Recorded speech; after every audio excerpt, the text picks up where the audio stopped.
bakal membedah dan membincangkan The Rings of Power Season 1 Episod 4. Para panelis kita malam ini terdiri daripada saya, Nadzru Iskandar daripada BuzzPOP TV, Kaki drama kita, Jamal Raslan. What's up bro, how you doing man? I'm good. Sorry minggu lepas ponting session. No worries. Seterusnya, Kaki review kita, Munif Malek. What's up bro, how you doing man? What's up? Hope everything's doing great. Let's get the show on the road. Dan seterusnya adalah Kaki Lord of the Rings kita. Duan. Yo. Wan dia ada nama betul nama itu orang. Okay. Sorry guys, kita terpaksa start 30 minit lambat malam ni pasal aku ada family dinner tadi. So baru je habis tadi. Alright, so kita akan mulakan. Aku bila member aku buat ibadah benda-benda sunat ni, aku support. Macam siap. Kita akan mulakan perbincangan kita malam ini dengan reaksi satu ayat. Alright. So reaksi satu ayat aku untuk episod keempat is the plot thickens. Bila kau dengar benda macam Mithril, kau dengar benda macam Palantir, aku mula nampak dia bersambung antara Lord of the Rings dengan The Rings of Power ni. Dia macam ada connectivity lah. So, apakah reaksi satu ayat anda terhadap episod keempat The Rings of Power minggu lepas? Silakan Munif. Okay, reaksi satu ayat aku based on latest episode ni is optimistic but cautious lah. Dia actually continuation daripada yang Nick cakap tadi lah, sebab dia dah sebelum ni memang aku dah suka lah sebab dia dah introduce NUMENOR, dia dah introduce Isildur. Lepas tu sekarang ni dia tunjuk Palantir, dia sebut Mithril. So dia again macam Nick cakap dah start to converging with the Lord of the Rings that we know and love lah. Tetapi kenapa aku cakap optimistic but cautious tu, sebab at the same time dia ada banyak benda yang tie dengan that, well basically the Peter Jackson punya Lord of the Rings tu lah yang kita memang suka tu kan. Tapi at the same time banyak juga benda yang dia deviate from, macam mana yang nampak macam tak tally sangat with that Peter Jackson punya version lah kan. Which aku pun dah cakap banyak kali, aku pun dah defend banyak kali. Kena faham, diorang tak dapat nak adapt macam-macam, Silmarillion semua tak dapat. Nick pun dah every minggu tunjuk berapa muka surat, berapa helai je diorang dapat adapt kan. So itu macam at the same time dia nampak macam nak connect dengan Peter Jackson punya trilogy. Tapi at the same time kita pun tahu dia tak boleh 100% faithfully macam adapt that universe tau. So dalam aku excited dia duk sebut benda-benda yang ada dalam Peter Jackson punya trilogy, aku kena keep reminding diriku, ini is dia punya own adaptation. This is its own adaptation. Jangan be too invested sangat dalam dia punya connection dengan the original trilogy tu. Takut bila datang something yang memang completely kontra, tiba-tiba mak tu nak jadi lose your shit nanti kan. So satu macam aku optimistic. Aku suka dia sebut benda-benda yang dah ada Peter Jackson punya trilogy. Tapi at the same time aku kena sabar hati, sabar, hold your horses. Lagi takut ada benda yang tak kena, kau nak jadi terlebih nitpick pula benda tu kan. So we enjoy the crumbs yang dia bagi tu, and of course the visuals. Tapi at the same time aku try untuk separate the two, walaupun dah start ada the connection basically. Cool. Seterusnya Kaki Lord of the Rings, apa pendapat kau tentang episod keempat minggu lepas? Silakan. Tadi satu ayat aku adalah Mithril. Itu je, Mithril. Bila aku dengar tu macam yes, Mithril armor. Baik. Seterusnya silakan Jamal Raslan. Reaksi satu ayat aku adalah first, dia ada 3 part. First part adalah for some reason, aku tak tahu kenapa, aku suka cara dia orang pronounce NUMENOR. Macam nipis je, macam best. Okay. Dia roll R. Dia sikit je, tapi dia pada aku it's not the R, it's the NUMENOR. The bila N tu dia tekan. So kalau kau perasan it's pretty good coaching, aku suka, and directing, sebab dia boleh cakap bla bla bla bla bla bla bla bla NUMENOR. tiba-tiba Numenor tu yang memang perkataan tu memang asing daripada bahasa dia tekankan pronunciation tu bunyi macam flawless, dan bila kau dengar macam orang-orang rakyat Numenor dekat tengah bising-bising tu petik kata Numenor pun macam ada benda sama juga. Pretty cool. I mean like not the best example, not anything, not making it out, but one thing that we cannot slate this particular adaptation / fan fiction, whatever you want to call it, is that you can't say that they are lazy lah. Okay, they might be misdirected, especially for those who are familiar with the lore, but they are definitely not lazy lah. They do try to make sure that everything else about the show is well prepared. Second point aku adalah Mithril, seperti yang ramai-ramai cakap, Mithril sangat suka. My third point adalah aku suka bila dia macam mana nak cakap setakat ni aku perasan yang banyak karakter dan banyak pihak, not all, ada agency. It's not perfect, but a lot of the characters have agency. Dia pergi daripada kampung ke pulau, daripada royalty atau dan sebagainya to anybody. There's a lot of agency, and I like it, and I feel that dia, because it is going on a fan fiction punya direction, or rather adaptation punya direction, benda-benda yang macam tu adds a nice texture to the character development and the storytelling. Not saying that the story is great, not saying that the characters are good. I'm just saying that tak nampak lah diorang ni malas, tak nampak diorang ni ambil mudah. Aku suka petik benda kadang-kadang, dan very very convenient example adalah The Wheel of Time. Like aku tak nak compare budget, because I would like to think that the writers for Wheel of Time was paid well enough to write decently. So then kita tahulah is the showrunner punya stewardship yang kata, okay lah, this is how the show needs to sound, needs to feel. So I think I'm not being shortchanged, although the caveat is, disclaimer is, kita dah tahu diorang tak boleh buat banyak pun. So diorang tak macam mampus lah Peter Jackson punya ni, Chris tak bagi, kita orang tak nak associate Peter Jackson, kita buat lebih kurang je. They did not treat it like that lah. Siapa dapat impression macam tu, dan I guess kau tegar Tolkien lah, tu je lah. Nice. So kita ada satu soalan yang daripada peminat tegar Tolkien. Aruna Sena bertanya, apakah pendapat panelis tentang karakter Galadriel yang rasa macam whiny AF, you know, versus Galadriel from the books dan juga Peter Jackson's Lord of the Rings. So kita mulakan dengan fan Lord of the Rings kita. Apa pendapat kau? Galadriel yang Kate Blanchett dengan Galadriel yang baru ni. Silakan.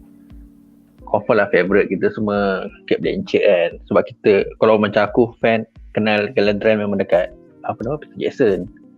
And sebab aku tak baca novel, tapi kita kenal itu she's the perfect Galadriel lah. Cara dia bawa apa semua.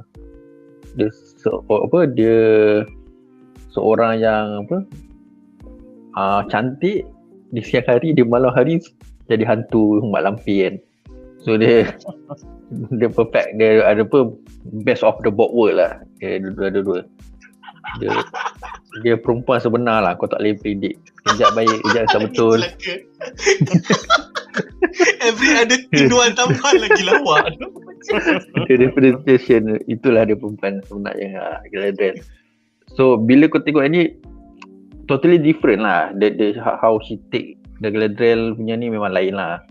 Tak nampak cool lah. Dia nampak belagak, macam keras kepala, waktu macam orang panggil sembrono tau, ikut nak ni je, waktu macam kurang bijak sikit lah, sebab tepang patung muda lah kan. So memang berbeza lah. Cuma aku tak ada masalah dengan pelakon baru ni yang bawa ni, sebab aku rasa cara dia buat tu lain, berbeza, dan aku rasa sampai juga. Sebab itulah face dia masa muda, dia face nak belajar. Dia baru nak belajar macam mana nak humble, macam nak berfikir. siapa nama yang lelaki manusia yang dengan dia tu, lupa aku. Halbrand. Halbrand yang banyak ajar dia macam mana kau nak bermain dengan orang kata politik sikit lah kan. Kau tak suka dia pun kau kena relax, kau kena pandai pusing apa semua. Halbrand banyak ajar dia. Kat situ baru dia berfikir, sebab kalau dia ikut ego belagak dia je memang susah lah dia nak selesaikan masalah. Benda tu boleh jadi senang, jadi susah sebab kalau ikut ego lah. So aku tak ada masalah. Aku rasa dia bawa okey. Not bad. Cool. Ada apa lagi nak tambah? Aku rasa soalan-soalan macam ni, aku nak kecil. Aku rasa soalan-soalan macam ni is a trap lah. Aku dah bersepah tengok soalan macam ni dekat Facebook dengan kat Reddit. And soalan macam ni akan menyimpangkan segala usaha kedua-dua belah pihak yang menyokong dan yang tak suka series ni. Sebab the moment kau buat comparison macam ni, and the question was, what do you think about Galadriel from the books, Peter Jackson's LOTR, and from the Ring of Power? You are comparing three different characters at three different points in their life from three different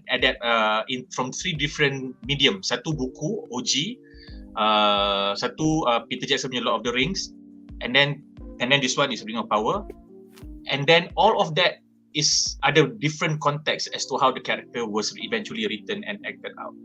So the moment kau tak boleh nak equalize, soalan ni adalah soalan macam semua orang ada akses kepada benda yang sumber yang sama, lepas tu semua orang buat benda lain. It's a trap question. It's not even a trick question. So I've seen so many attempts at conversations, objective conversations, trying to discuss the merits and the demerits of this show, get sidetracked by questions like this.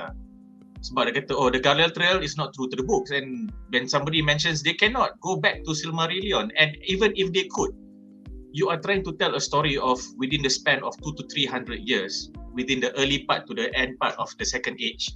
Tetapi dalam Silmarillion, it's pretty much an abridged version of that age, because Silmarillion ada 5 part, and that part is like what, the last two parts of Silmarillion.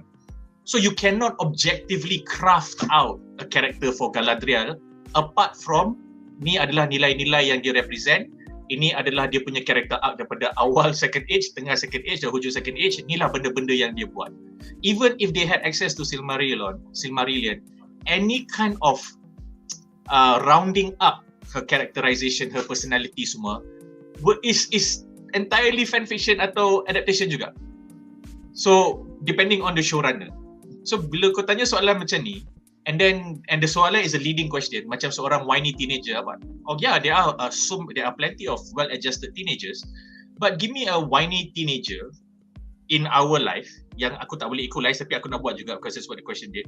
Give me a teenager who is not whiny after losing her only family member that has been teaching her the ways of life, because she herself cannot adjust to life without the help of her elder brother. So kau ambil anak yatim piatu mana-mana yang manja dengan abang dia, betul abang dia mati. Abang dia mati masa abang dia baru kerja 2 tahun. Masa tu dia baru nak masuk uni. Macam mana dia tak whiny? Ataupun masa tu dia baru nak ambil SPM. Macam mana dia tak whiny? So, faham tak?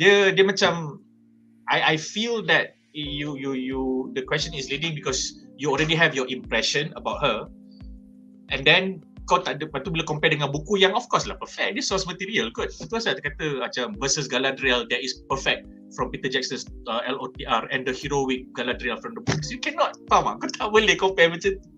So how can you compare this fan fiction yang memang confirm akan kalah to any IP, even if it's done well and Chris dah bagi blessing pun. Kau faham tak? This sort of questions I try to avoid lah. So I just needed to put that out there. Sorry Munif, kacau ke tadi? Okay. No, it's okay. I mean, like, on the part of trying to see it from the part of the showrunners lah. Sebab at the end of the day, kalau they present us with already fully baked, fully fleshed out Galadriel pun, and this is bukan a retelling of the story, tapi macam you have to admit it'd be kind of bored if there's no character development juga lah, you know. So I understand on the part of the showrunners, like, to be the Galadriel that we know and love. Maybe actually macam bukan maybe pun, dia orang dah cakap lah, this is her journey towards being that Galadriel that we know and love lah. Cuma admittedly I think aku the starting point untuk where Galadriel to start and then where Galadriel will eventually be, aku admit probably they dial up the grating and annoyance factor tu terlebih tinggi sikit lah. But that's my personal opinion lah. But eventually she'll be the Galadriel that we know and love lah. But yeah, looking at it from a showrunner's perspective, I understand why they have to sort of deconstruct Galadriel to show that she then gets constructed into the character that we know lah. Sebab kalau they start off the character dia dah completed and refined and well defined, that's gonna be a snooze fest juga tau. I believe so, because dia nak plan nak buat ni for what, 5 seasons. So nanti orang kata 5 season tak ada character development pula if she is already the person that we know in the Peter Jackson trilogy kan. So I understand this decision making from the showrunners, despite me finding her really grating juga, but maybe that is the intention lah, you know. So if that's the case, then mission accomplished kan. Betul. They make you hate her first. Lepas tu Yeah, baru that's the intention kan. Yeah, man. Alright guys, so dengan itu berakhirlah segmen ini dan kita akan ke 3 plot menarik daripada episod minggu lepas. Alright. So kita punya segmen pertama ni adalah tentang the Southlands ataupun Adar. Ada beberapa fakta penting untuk korang tahu sebelum kita mulakan perbincangan ini. Pertama, dalam episod ni kita dengar yang Arondir akhirnya cakap kepada the man of Ostirith, give up all claim to the Southlands and submit to the rule of the Orcs Master, foreboding dead. Dan ada 2 fakta yang penting. Pertama, dalam Tolkien lore, kita tahu bahawa the Orcs originated daripada the Elves, the Elves yang telah ditangkap oleh the Dark Lord Morgoth, ni Sauron punya boss. So Morgoth tortured and corrupted the Elves to eventually serve in his armies. Dikatakan bahawa these poison elves bred among themselves and eventually give rise to the Orc race. So it's kind of cool lah yang Orcs ni sebenarnya adalah mutation daripada Elves. Anak haram. Anak haram. Lagi satu fakta yang korang patut tahu, Adar bermaksud father dalam the Sindarin Elven language. So Arondir himself is a Sindarin elf. Sebab tu bila dia dengar dia cakap Adar, apa sah Orcs ni semua panggil elf tu sebagai bapak dia orang. So soalan pertama adalah untuk Munif. Apakah pendapat anda tentang teori Brazil bahawa watak Adar, ketua Orcs di Southlands itu sebenarnya adalah the first elf yang telah dikorupkan oleh Dark Lord Morgoth untuk menjadi orc. I mean, why would they even call him father in the first place? So, betul kan. Okay, bagi aku lah yang ni kan, selalu teori Brazil ni we reserve for really some outlandish bullshit theories, tapi macam wait a minute, just maybe kan. So in this case aku rasa this is on the nose, memang hits the spot kind of teori lah. Macam mana, aku in fact akan terkejut if that theory was not the case. Sebabnya kau tengoklah, macam we know in the law memang Morgoth corrupted the elves to become the orcs.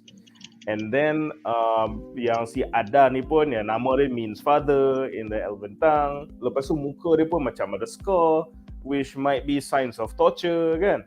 So if anything, kalau dia bukan probably the first elf yang kena torture and subsequently corrupted by Morgoth, then aku akan sangat terkejut lah sebenar. If it's not that, then what origin would they possibly go with? Betul lah. So Betul. I think this is one of the more, bagi aku tak tahu, one of the more direct and non-mysterious subplots of the show lah. Macam aku cakap lah, if it's not that, then I would be really surprised. So the other interesting about macam Tokyo punya world ni is that semua benda dia macam ada duality dia, except for Arrow lah, dia macam the one above all kan. So kalau tengok macam the Vala tu, dia of course Morgoth is the counter lah. So even among the Maya pun, you have on one side you have geng macam Gandalf ni, and then on the other side you have the Balrogs.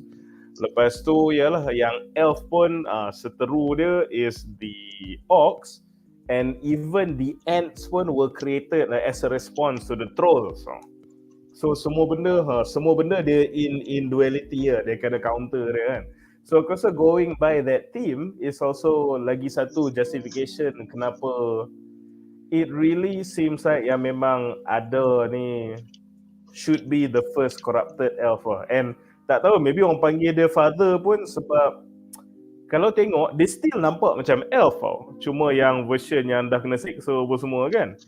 Tapi the rest of dia punya army tu dah memang nampak like the monstrous punya orcs we know.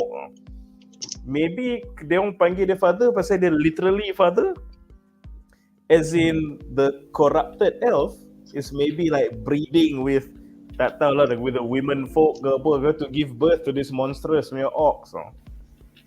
Dia pun macam orcs macam monster ni is next gen.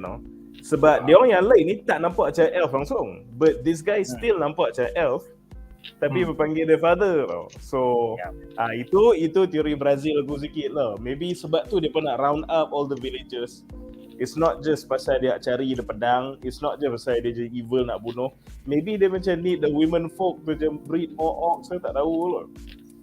Oh my god. It could be. Oh my could god. be. Agak Tapi cool lah, agak cool. This is like some Frankenstein punya eksperimen tu. Ya, sebab sekarang ni he is macam on his own. Nampak macam okay, if he is the first of his kind, it looks like macam dia pun is the only one of his kind now, kan? Sebab yang lain-lain tu dah memang the monstrous orcs that we know, and they call him father. So you put the two and two, tak terkejut kalau dia tangkap women folk to breed the orcs that we know lah.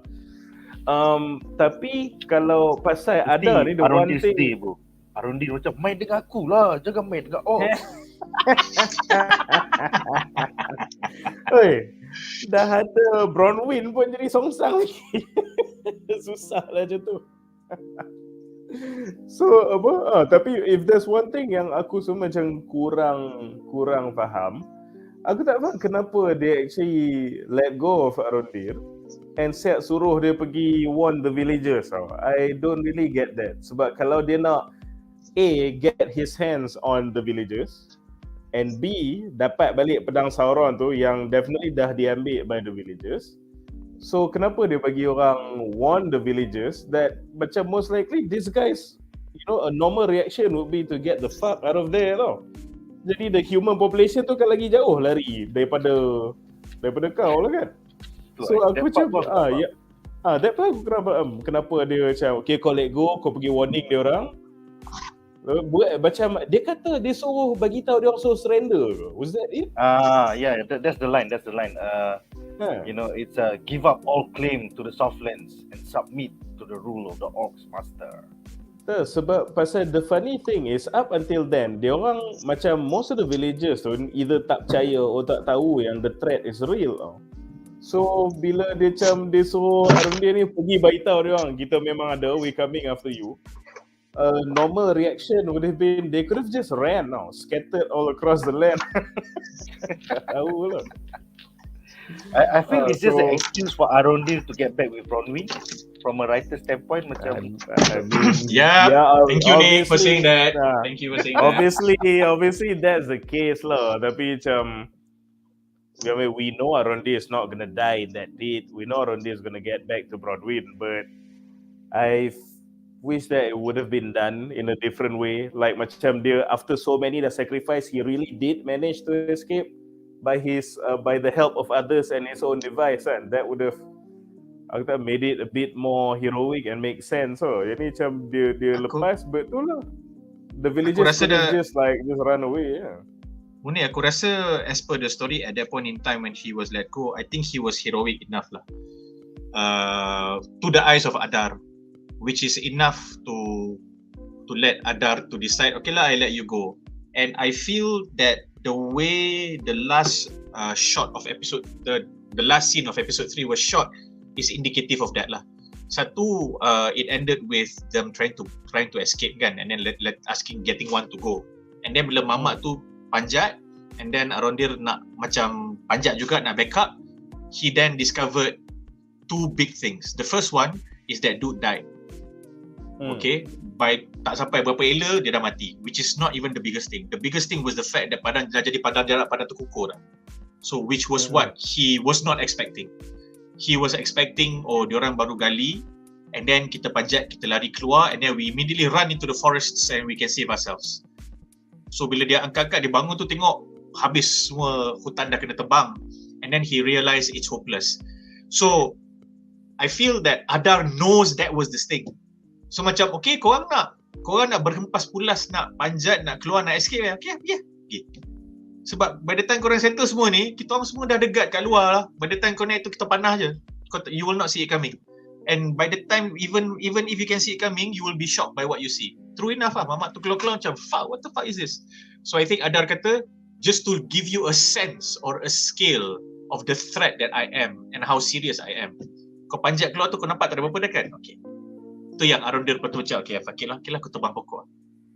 So that is in a way conveys the deflation that Arondir experiences after that heroic enough act lah. Because kalau, I mean like the casual viewer audience might not see it this way, tapi maybe the writers team felt that okay lah, masa dia sampai kat situ tak ada orang nak escape lagi, semua orang kata tak boleh escape lah, apa benda semua orang takut, tapi dia sampai okay, terus ada plan, terus ada drive nak escape.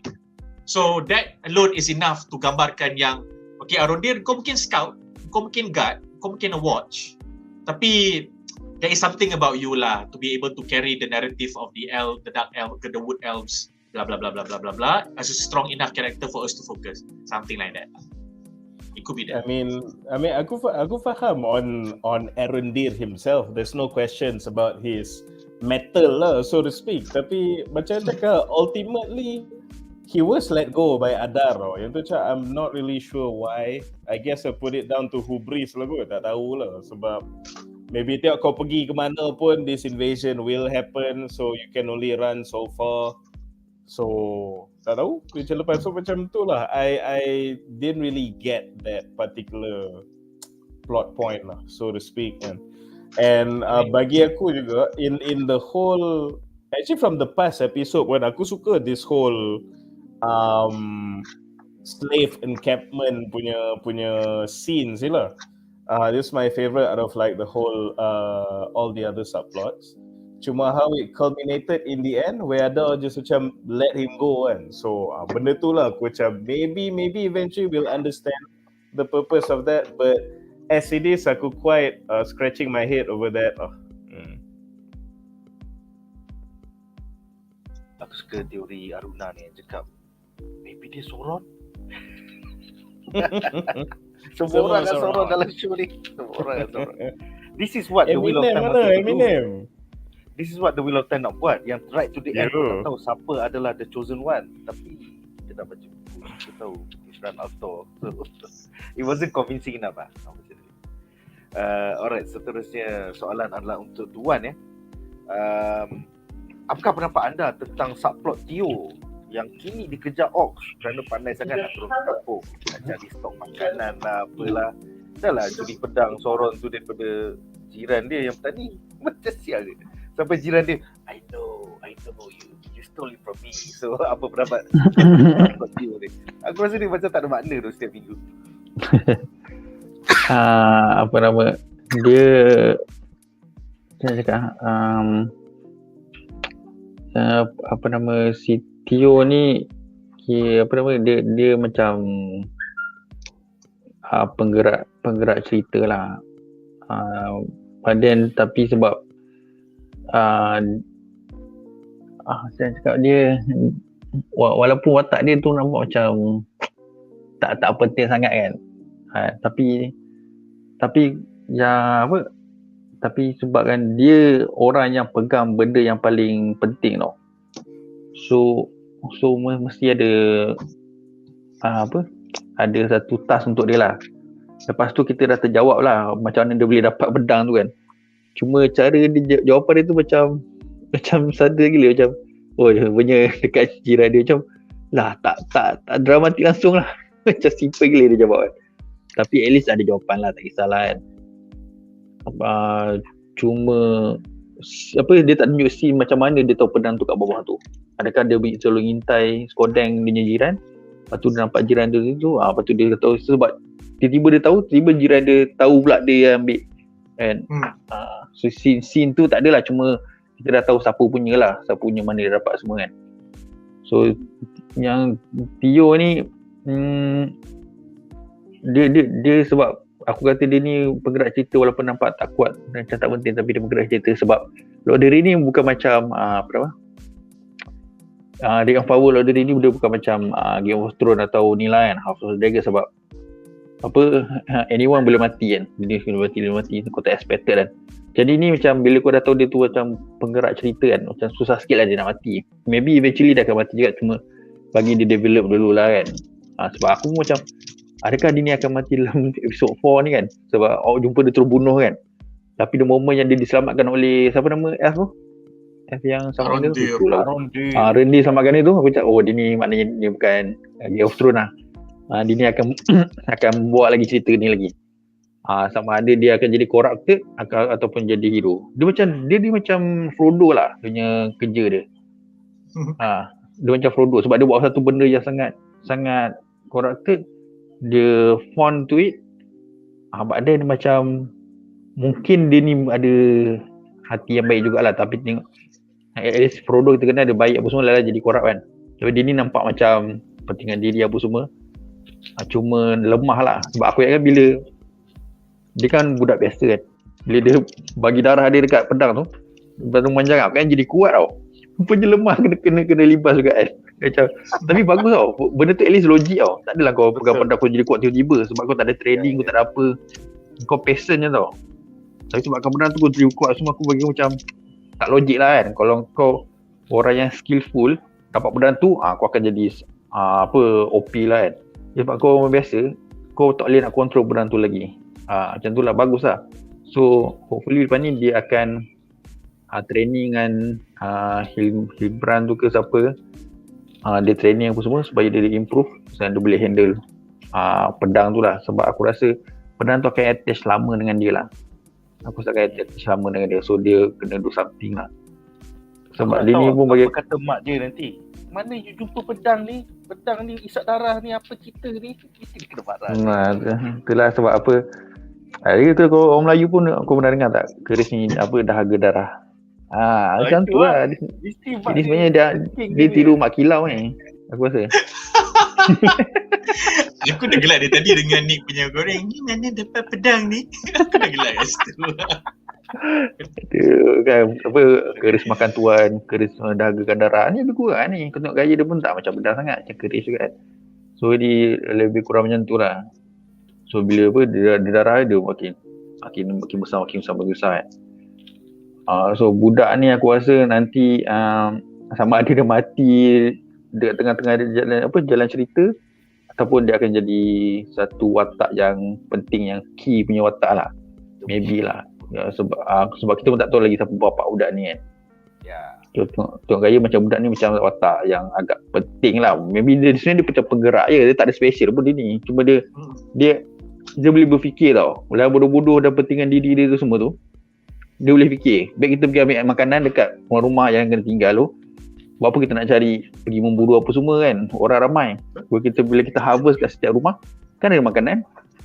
Dia je boleh fikir. Mak dia lalu apa tu, bila member dia sampai, semua orang seronok ada makanan lebih kan. So dia ni macam fikir luar kotak jugalah. Dia ni seorang yang bijak. Kat situ nampak dia ni bijak. So kemungkinan nanti sama ada dia cunning atau akan jadi lagi jahat dengan kepandaian dia, ataupun dia akan jadi baik. Tapi kau dah pegang benda korup ni, dia akan jadi lebih jahat lah. Lagi seronok lah sebenarnya, lagi seronok budak yang jadi jahat sebenarnya daripada jadi baik, sebab watak baik pun dah banyak kan. Better dia jadi jahat bagi aku lah. Internet orang kata Nadzru dekat internet lagi bagus. Lagi mana dia Nadzru lagi bagus kan. So hopefully dia akan dapat lagi bawa dengan bagus lah budak ni. Nampak macam annoying kan dia bawa kereta kan. Mungkin itu yang nak siap pakai kan, supaya orang tak suka watak. Kalau betul tu dia berjaya lah. Weh, tapi makanan apa tengok makanan dia bawa balik tu. Aku rasa 5 orang rabut troli tu habis terus. Ada effort lah. Lepas dia bos sekuar nak kongsi dengan mamai tak cukup ke? Betul lah. Itu lah. Ada 5 bangsat tu cakap sup habis. Dia dah susah daripada kampung, kena kejar dengan ox. Kena libas semua, lepas tu 5 orang ambil. See you. Memang. Dia kena kejar dengan orc tu hanyalah setup untuk menunjukkan heroism around dia je.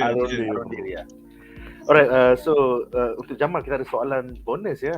Apakah pendapat anda sebagai seorang writer yang kita nampak subplot Arondir and Adar dengan subplot Theo and the orcs, dia macam converging into a big battle between the men of Stirif at the tower versus Adar and his orcs. Macam are we gonna get a big battle next episode? Silakan.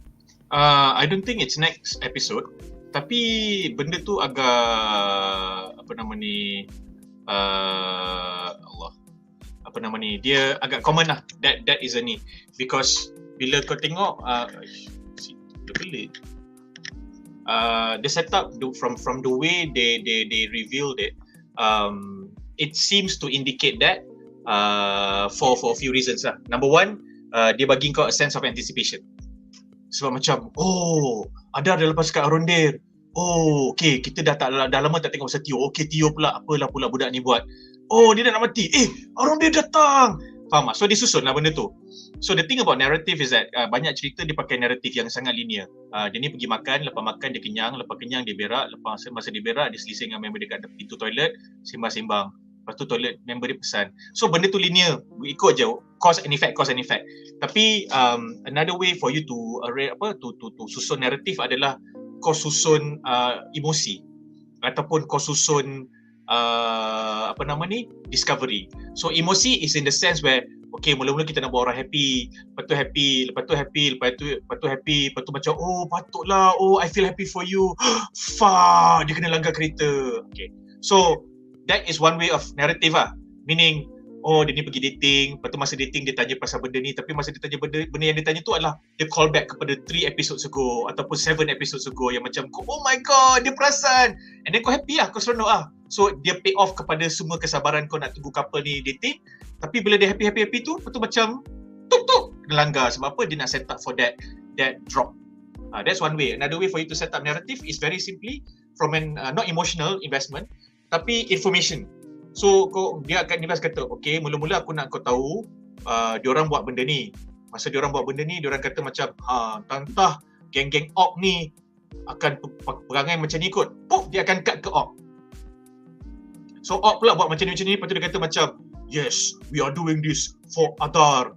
Dia akan cut kepada scene yang contohnya kat Numenor yang kata they have a plan and this plan hinges on them finding their father, the one that will bring the return of Sauron. Yang kita dah link, Adar tu father, entah Sauron, dia tendang ke Adar. Kau faham tak? So dia lead you to that. Now a great example of writers doing this in a recent film is Maverick. Kalau korang tengok scene introduction kat dalam bar, dia masuk bar, lepas tu dia macam Penny, you look at the entire scene, that is the whole film.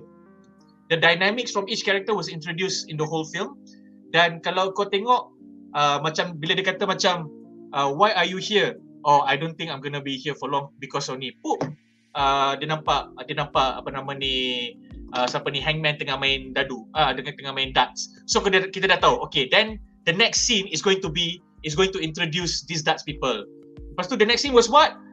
Well, if it ain't Phoenix jalan masuk dengan fanboy dengan payback. So and then that scene was them introducing each other. Lepas tu dia dah establish perangai Hangman ni memang perangai pekimak. Lepas tu Phoenix akan kata bla bla bla bla bla bla. Lepas tu benda bla bla bla bla bla tu dia akan tendang macam contoh ni dapat dia kata it's not about that. It's who's going to teach us. Dia tendang muka Maverick. Lepas tu bila Maverick kata macam okay, I gotta go bla bla bla, dia dah belah macam dia nak tarik dia balik.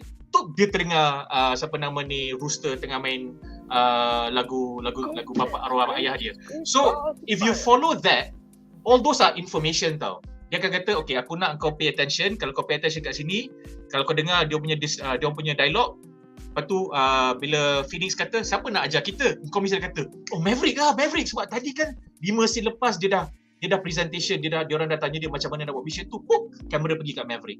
So similarly, this is how they are doing it in a lot of TV series lah. So macam in this sense, bila dia tunjuk scene tu, kau kena tengok the scene before that.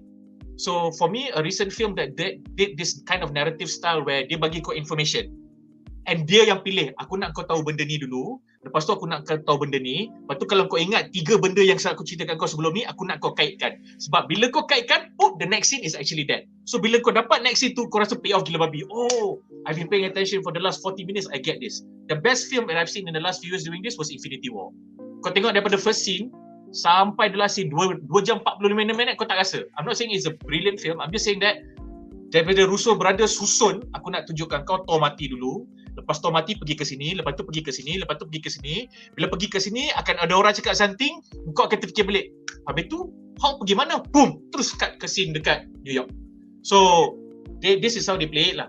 So in terms of yang kata yang convergence, adakah we gonna have a big war ni, this is how they susun lah benda ni. So cantik lah. So you know there will be, if not a war, a confrontation. Meaning Arondir akan kata, okay, ini Adar yang nak ini berita yang Adar nak aku sampaikan. Tapi sekarang ni aku sebagai Arondir, watak kedua utama, sebagai bakal partner Bronwyn, dan mungkin juga ayah kepada potential Nazgul, aku kena menegakkan hak-hak mereka yang tertindas serta menjalankan tugas aku sebagai elf. Faham tak? So dia akan katalah, we must do something. So bila Orc datang nak, okay, aku nak recruit korang, siapa tadi ada tengah nak cari perempuan, kita tak cukup 85 Orc. Mana perempuan-perempuan yang ni, Bronwyn kau mungkin 18 orang, insyaAllah boleh. Subur. Subur, kau subur. Betul, Arondir kau tu tak boleh. So benda tu kau dah nampak dah, because they were set up in that way. And in a sense, dia dah set up Arondir punya heroism lah. So kau dah nampak dia punya heroism of trying to inspire the fellow Arundin. Bodoh sial.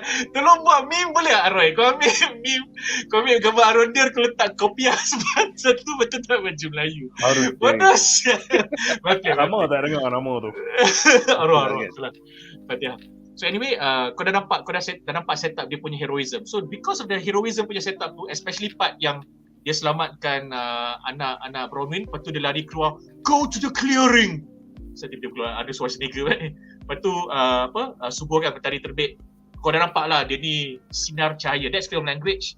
Sebab he was standing right in the light, so sinar cahaya, he was blinded. So you know that, okay, this guy is a sign for heroism. This guy is the sign for light, for the sign of goodness in the show. So whenever he is around, you expect good things to happen, or you expect to see good scenes lah, scenes of the good people. So benda tu dia dah saya tak banyak dah. So you have been consuming all this film language and all this. Kau dah tahu dah. Aku rasa benda ni mesti akan ada fight punya. Kau akan ada fight. So the simplistic way or the reductive way is for you to say, ini mesti adalah device untuk convergekan semua orang, so tak payah shoot kat banyak-banyak scene. Pun betul juga. Betul juga. But yes, you will see that confrontation. Aku rasa personally, I have a feeling that confrontation will be the announcement of Adar.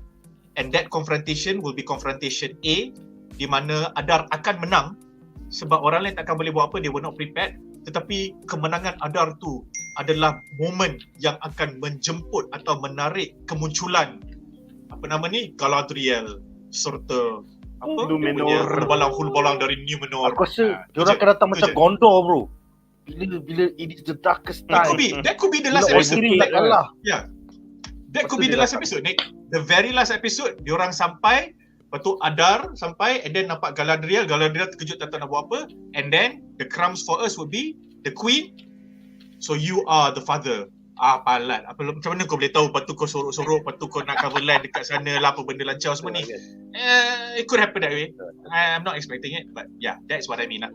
So semua benda ni quite standard lah. So I'm quite glad that they are able to wield all these literary devices to write it in such a structured manner. Sorry Wheel of Time fans, sebab aku sendiri baca 5 buku masa aku sekolah 25 tahun lepas, so jangan kutuk aku. Wheel of Time, hampir benda ni tak ada langsung. Okay, minta maaf. Okay, dah. Yes. Alright. Yeah, I can't wait. Kita nampak all the plot lines are coming together. They're slowly converging. Cuma Nori, Harfoot and the Stranger tu aku tak tahu lah. Diorang seperti Harfoot dan Halflings, dia akan macam ada anak panah. Kita sedang melintas di tempat mereka semua berperang. Kalau dia buat macam tu, itu aku akan roll my eyes, confirm. Macam sial. Okay, so kita ada beberapa komen menarik. Pertama, Aruna bertanya what do you guys think about the jarring diversity representation dalam Rings of Power yang each episode semakin awkward? We only have one black elf, one black Numenor and one black dwarf. Yang lain semua putih. Is this diversity for diversity sake? Maksudnya semata-mata kita diverse guys. Tokenism. Token. So apa pendapat korang? Aku tak rasa tokenism, although macam mana? This is a very small example. I agree with tokenism. It is there. There's no point hiding it. I don't want to hide it. I think if you do it tastefully and well, it's fine. In this sense, aku rasa tak kot. The Black Dwarf punya example, have we seen 450 dwarves? No. Have we seen 45 dwarves? No. Have we seen 15? Maybe.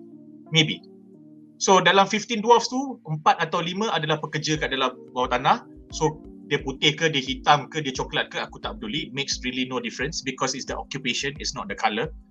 So bila in that sense dia letak bini Durin aku selalu salah nama dia ni. Durin kan? Dia letak bini Durin punya wife. Durin punya dia letak bini Durin seorang black. I think it's fine. It's not an issue. One black Numenor. That is a better choice. But then again, Numenor is an island somewhere stuck in the middle of the. Sebab kalau kau tengok map bila dia buat opening sequence kan, dia letak Sundering Seas kat sini, lepas tu Numenor kat bawah tu, lepas tu dia pergi kat belah kanan sekali, barulah dia sampai Southlands dengan Middle Earth. So memang jauh gila babi lah. So kalau Numenor tu semua muka spacing, aku tak terkejut lah. Kau pergi kat Greece, tak banyak orang kulit hitam. So I mean I'm not rationalizing to defend. I'm just rationalizing because I feel that the question is just jumping on the point of tokenism and then asking a question to see if there is a point of criticism for this kind of shit, which I don't think so, because I don't feel that dia tak meletakkan karakter kulit hitam atau karakter lesbian tiba-tiba. Macam contoh Wheel of Time, even though they made the Aes Sedai to they clearly showed her being lesbian, even though in the books it was just suggested and it was not elaborated. Okay, that is a better example, because kalau dalam buku suggested, kau tak payahlah tunjuk dia peluk-peluk, cium-cium, ataupun tak payahlah tunjuk dia intimate. Why do you have to show that? That, if you use that as an example, I agree with you. So in this one, aku tak rasa benda ni isu besar lah. And how many wood elves have we seen? 7, 8? The other 6 or 7 tu are the fellow captives. Kan? So semua dah kena mati. So I'm not gonna fuss over that lah. If we can criticize the tokenism, but these 3 examples are not really the best examples for you to jump on lah. It's not like Reva. Thanks Hadi, that's a good point. Yeah. It's not like Reva. Yeah. Because Star Wars ada banyak alien. Lepas tu kau nak letak perempuan tu kena kulit hitam. So asal tak buat alien kulit hitam? Kan? Dia aku nak sentuh sikit pasal apa nama yang kulit hitam ni kan. Dia memang kita tak boleh nak elak sebab woke kan. Tapi kau perasan tak, semua mostly kan, majority kan, dekat dalam Ring of Power yang kulit hitam kan, dia letak semua dekat pemimpin tau. Kau tengok dekat dekat F, kalau dekat F yang isteri Durin, yang apa, Numenor yang queen tau. Betul. Queen mana tu? Dia queen. Lepas tu kau tengok dekat apa Harfoot dia punya ketua kampung tu pun kulit hitam. Penghulu dia kulit hitam. Lepas tu cuma F je dia tak letak kulit hitam. F dia tak letak kulit hitam. Tapi hero kan. Somehow aku rasa data silap dia naik ranking, dia jadi power juga. So dia sangat-sangat nak menjaga geng kulit hitam lah kan. Which is aku rasa macam ketara sangat ketara sangat. Bukan tak boleh je ada tak ada masalah. Aku pun tak kisah. Tapi macam ketara sangat dia nak oakkan Mana Asian agenda. elf aku? Aku nak Sebab Asian elf. agent Aku nak representation elf Melayu, agent tak ada. Elf Melayu. Mana elf Melayu? Atau Maori yang aku berlakon kat New Zealand, bagilah Maori berlakon. Maori pun tak ada. Betul lah. Betul lah. Ya. Ada representation pun. So macam benda ni macam orang kata dah ada satu term baru, blackwash lah. Tapi sebenarnya dia tak ada blackwash sangat sebab dia karakter baru kan. Tapi soalan macam tu lah. So nak cakap malah masuk cerita pasal Little Mermaid kan, kan tak habis-habis ke kena. Tak ada. Soalan Aruna tak ada kaitan dengan Little Mermaid. Tak ada kena. Dia kalau aku punya take pula, dia say bukan macam mana orang kata, dia bukan pasal race saja lah. Sebab kita tahu dalam pop culture sekarang, orang bangkitkan selain pada race band, orang pun cakap saya gender band, orang cakap saya sexuality punya band, karakter yang lelaki je perempuan, karakter yang straight jadi gay lah, benda semua kan.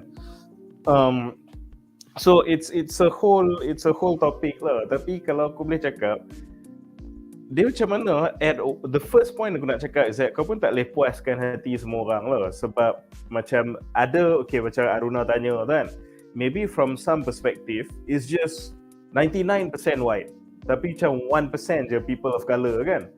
But even the showrunner buat macam ni pun, dia pun get attacked by the whites juga, by the conservatives, by the whites, by the Tolkien fans apa semua kan. So by doing this, dia kena serang dengan the whites, but by doing this, yang the people of colour pun rasa macam banyak tu je. So from one angle pun kau tengok is that you just can't win. So how do you go about it? Sebab macam both sides of the divide pun akan ada something to say about the end product lah. Orang complain kan, ni kenapa elf kena hitam, ni kenapa tak cukup hitam kan. So sebab tu in a weird way, it all goes back to justification. I feel that kalau kau nak elakkan the criticism of tokenism, atau kau nak elakkan the criticism of blackwash ke whitewash ke apa benda semua kan, it needs to go back to justification. The justification of the casting and the justification of the plot lah, so to speak kan. Sebab tu itulah macam dia cakap kan. Tapi aku punya point pula, bila aku cakap pasal the justification of casting and the justification of storytelling tu, kalau kau nak avoid lah criticism from both sides, is aku pernah sebut ni dulu, but in a funny way, kau kena pergi tengok The Boys. Kalau kau tengok The Boys, tak ada siapa cakap ni pasal gender band ke, sexual band ke, race band ke, apa benda ke.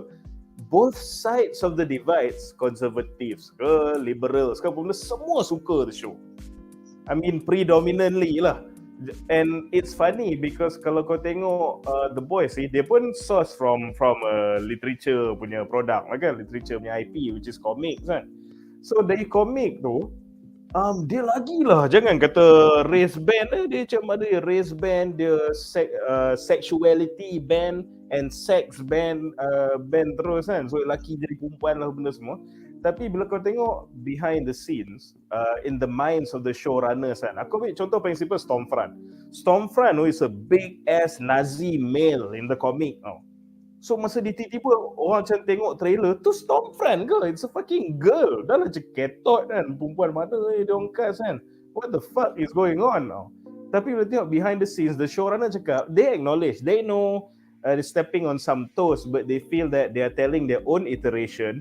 They feel it'll be more interesting to buat macam tu sebab in season 1 mereka dah establish as Homelander ni macam big fucking man child tau. So dia rasa dia paling betul lah, dia tak pernah salah lah, dia paling kuat, dia paling ni. But suddenly bayangkan this misogynist, this asshole, kalau seteru there's someone who is just as strong and just as biadab and just as confident dengan dia, but it's a girl tau. How would that dynamic, macam mana the dynamic between the two characters will happen? And lastly they got into this really fucked up relationship lah benda semua kan. So everyone enjoyed the chaos, enjoyed the fucking show, enjoyed the fucked up moments. Pasal it wasn't pasal some feminism punya tokenism they did that sex band. It was because of the plot. It's because they wanted to write a compelling and interesting story. That's why they made that casting. no one fucking complain. Tak ada orang Everyone cakap, kenapa enjoy the show. Stormfront bukan lelaki? Kenapa? Tak ada. The Boys is a beloved IP that butchered the source material. Everyone fucking loves it. Why? You need to ask yourself why. Because of justification. Dia bukannya letak some black coloured guys to tick a box. Dia pun bukannya tak letak all these black people sebab nak appease the conservative majority. Tak. The decision making is based on storytelling. The decision making is based on entertaining, not to piss off some people, not to forward a political agenda. When you do that, even a show like The Boys that butchers an IP is universally beloved. Tapi macam itulah. I support whatever Munif is saying, and I will bring Munif punya point ni specifically on The Boys back to cap off Aruna Sena punya comment, because he made a comment just now. Dia kata blackwashing to him, the blackwashing done, it was jarring. I would like to say this is not blackwashing. Arondir never existed. It was created for this series. So there is no blackwashing happening here. There was no white Arondir in any way. Blackwashing would be making Galadriel Reva. That would be blackwashing. But there is no example of blackwashing here. There is no instance of blackwashing here. And there is no, so sebab kita boleh buat comparison. So Munif punya point tadi betul. Satu is the justification, but the thing is that is a source material. So when the showrunners, during the adaptation, decides due to the adaptation punya creative process, which is dictated by the medium they are adapting into, and of course including all the resources and the things that they want to do and all that, and of course the casting, they realize they have a conundrum, they have a conflict, a great conflict. We have this brilliant actor, or we have this brilliant actress that can do everything that the character wants, except that this actor is white when the character is actually black, or this actor is blue when the character is actually white. It doesn't matter what the color is. As a creative yang sedang berkarya, aku nak lepaskan ke peluang nak bekerja dengan artis orang yang bagus ni, di mana dia boleh bawa semua benda, cuma dia punya kulit je color lain. Okay, katakanlah aku nak ambil artis ni. Jadi kita yang adapt. Ini bukan Todd McFarlane buat Spawn, dia jadi director untuk Spawn. Ini bukan Frank Miller direct balik komik dia sendiri, bukan. Ini adalah orang adapt. Jadi dia kata, kalau aku ambil actress ni, dia memang watak ni. Tapi dia color ni, dia bukan color ni. Apa benda yang kita boleh ambil daripada source material yang kita kekalkan, tapi apa benda yang kita boleh olah untuk sesuaikan dengan pelakon ni dan menjadikan benda tu natural, itulah justifikasi kita. Last kita tanya balik siapa? Kita tanyalah creator. Kalau creator bagi green light dan daripada focus group, daripada kita punya reading, daripada kita punya proses, kita dapat cerita yang solid, everyone in the production, okay, you know what, we are behind you on this, jalan lah. Okay, so in The Boys, that is the example. So in TROP, we don't have that example. So I wouldn't quickly be too quick to look at, oh, pelakon ni kulit hitam, oh, pelakon kulit putih, oh, pelakon Duan. I wouldn't be too quick to do that. Oh, lesbian. I wouldn't be too quick to do that. Just because we're a bit more sensitive doesn't mean we have to pay attention to that, number one. And I think to some small extent, anyone in Malaysia, okay, not specifically Aruna Sena or anyone asking the same question, but anyone in Malaysia nak petik point-point ni, kenapa dia nak buat macam ni, kenapa dia nak buat macam ni. Aku cakap simple je. Oh, kau tengok TROP, kau bising benda ni, kau perasan bila ada orang bidayuh tengah pegang sapi, kau tak petik, kau tak bising pula. Padahal sapi bukan orang bidayuh punya. I might be wrong in particular the name races here, but if I'm not mistaken, sapi orang Ulu punya. So when you do a One Malaysia punya poster or a billboard, and you put somebody wearing a different indigenous punya ni to indicate that he or she is from a race, and then that person is holding an instrument, a traditional instrument that is 1,000 years old, tetapi from a different puak, a different tribe, itu kau tak bising pula. Nampak tak? So this is just consumerism. This is just Western pop culture consumerism, and kita dah malas nak sembang pasal Malaysian social politics. Kita petik je point tu, and then kita join je. If we did not know and we are ignorant about all this wokeness, kita layan, kita akan kata lah, bodoh lah Galadriel, whiny bitch. Babi lah Arondir Poyo, dia ingat dia handsome lah, dia ingat dia heroic sangat lah. Kita akan cakap macam tu je. So this is it lah. Tapi of course kita tengah tengok TV seri, tak payahlah fikir banyak-banyak sangat, which is fair also lah. So you react how you react lah kan. But my point is this, I don't think that is enough for us to intellectualize this point. Sebab aku rasa there is enough in the series, not perfect, tapi there is enough for us to layan je. Aku tengok Galadriel ni, dia punya wine ni macam mana, bila kau nak kena terduduk kejap, bila kau nak tahu langit tinggi rendah, bising lah kau ni. Kau ni ketegak diam sikit boleh tak? Kita faham tak? There is enough for us to focus on other things lah. So I wouldn't go to the point like one black dwarf, one black Numenor. Aku tak peduli pun. At Numenor aku tak ada masa nak cari ada satu black, ada berapa lesbian dan ada berapa Hispanic. Aku macam, wow, this is pretty interesting. Diorang berjaya memuatkan satu pulau yang besar dalam TV, skrin kecil, di mana Wheel of Time gagal. It comes alive. So I choose to focus on that. Melainkan Numenor, we people of Numenor have always been proud for our colour, ataupun Numenor memang dah ada terang-terang dalam buku dia kata, oh Numenor orang dia macam ni sahaja. Then no comment lah. Then the TV series kalah lah, tak boleh buat apa lah. And then you tak tapi kan apa Numenor yang queen tu dia black kan, tapi bapak dia white. So dia ikut mak lah. Dia ikut mak lah kot barangkali. So kita pun tak tahu, dia pun tak world building, dia pun tak cakap Numenor ni sebenarnya orang kulit hitam kau kerja leke-leke. Numenor ni 3 tingkat, orang kulit hitam kau nampak kat tingkat bawah je, tapi kita duk shoot on tingkat 1, tingkat 2 dengan tingkat 3, so aku tak nampak. I also don't know lah, to be honest with you. It did not jar me, to be honest. It just struck me as kulit hitam, I'm used to it now. But when they try to put it into my face, macam cerita Why the Last Man, itu Aruna Sena, you take that show, you bring it down, bro. You take that show, you bring it down. Yang paling best kan, dia push shove it to your throat kan.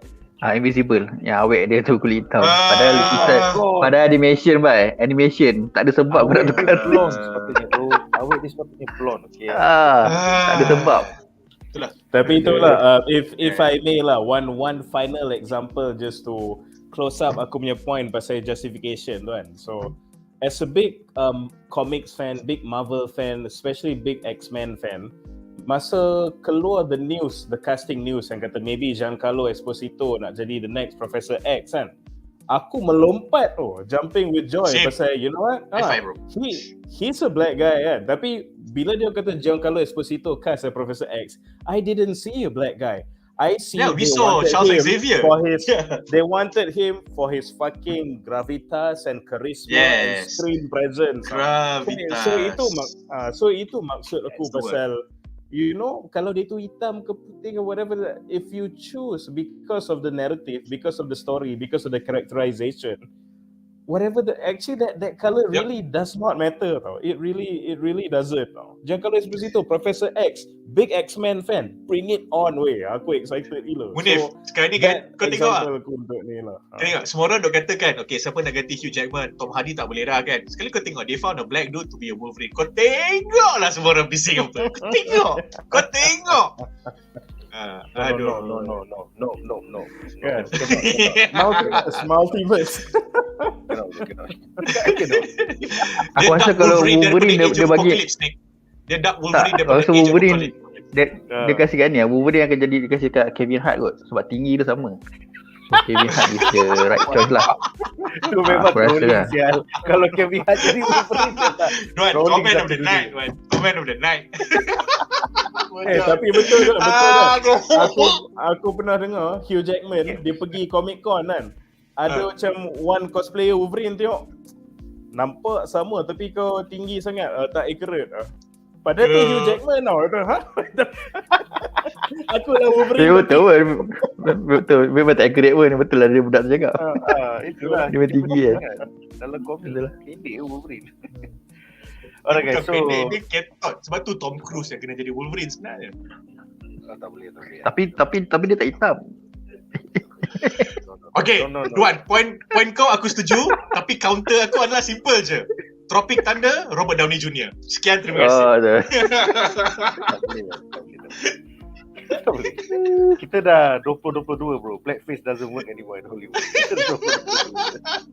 Downey was the last guy to do it. Downey is the man. Was the last guy to do blackface in modern America.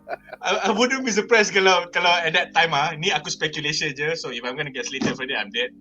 I mean like the blacks who watching that je. The hell? Macam 25 minutes later, Not too bad. I see you bro, I see you.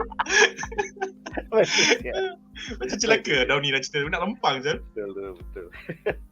Alright, kita ada soalan kedua daripada kategori The Great yang bertanya. Nak tanya, pedang Jedi yang isi minyak guna darah. Minyak guna darah. Ada kuasa Sauron ke? #facts. Sebab orang tua tu kata benda tu sebahagian daripada Sauron. So, apa pendapat korang? I do not have an answer for this one. I like it. Aku punya teori untuk kategori The Great, dia mungkin tak ada kuasa Sauron tapi dia ada body Sauron. Macam apa nama pedang dia tu kan. Pedang tu kan dia macam dia tak nampak lagi function dia tau. Tapi kalau kau ingat balik kan, even the one ring pun kan, dia tak bagi kau apa-apa pun sebenarnya. Dia macam bagi kau hilang je. Tapi tengoklah kalau kau macam kau memang ada, kalau macam kau dapat kat Gandalf, dia boleh utilize ke benda tu to the max lah kan. Tapi kalau orang biasa, dia yang hilang. Yelah kalau orang biasa ni boleh kuat sikit ke apa ke, macam tu je lah. So pedang tu pun aku rasa dia tengok orang. Kalau orang tu biasa mungkin dia tak boleh buat apa sangat. Tapi kalau kau dapat dekat wizard kan, mungkin dia boleh utilize benda tu lagi gila-gila lah. Aku rasa lah dia depends lah. Tapi tu sampai sekarang kita pun tak tahu lagi pedang tu function. Tak, pasal pedang tu pedang sort of tu woman give me sight beyond sight. aku tengok ada orang post dia screen grab gambar kan yang dalam Peter Jackson punya Lord of the Rings. So sepatutnya ada scene Aragorn lawan dengan the reincarnation of Sauron kan. Ya. So dalam dia scene yang dia pekat lah. And apparently pedang yang Sauron pakai dalam deleted scene tu nampak macam pedang ni. Dia punya hilt tu semua. I see. So tak tahulah kalau it's a homage to that memang directly relate dengan Sauron ke pedang ni macam mana ke tak tahulah. Tapi by the looks of how Tio pakai pedang ni, dia macam dia sedut darah dia untuk manifest a sword, betul. Tapi dia macam tak bagi any supernatural abilities pun. Sebab dia kena lauk ke dengan orc tu. Macam Duan cakap, dia kena tibai ke. Tak, sebab Tio bukan the chosen one. Bukan warrior kan, tak tahu. Bukan dia tak ada jin. Tak ada jin warrior. Remains to be seen lah pedang ni significant. Remains to be seen. Sila sambung.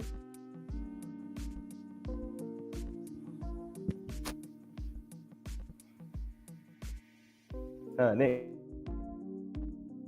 basically misteri to us pun. Tu lah. Cik tak tahu. Tak dengar ni. Oh, ni lagging.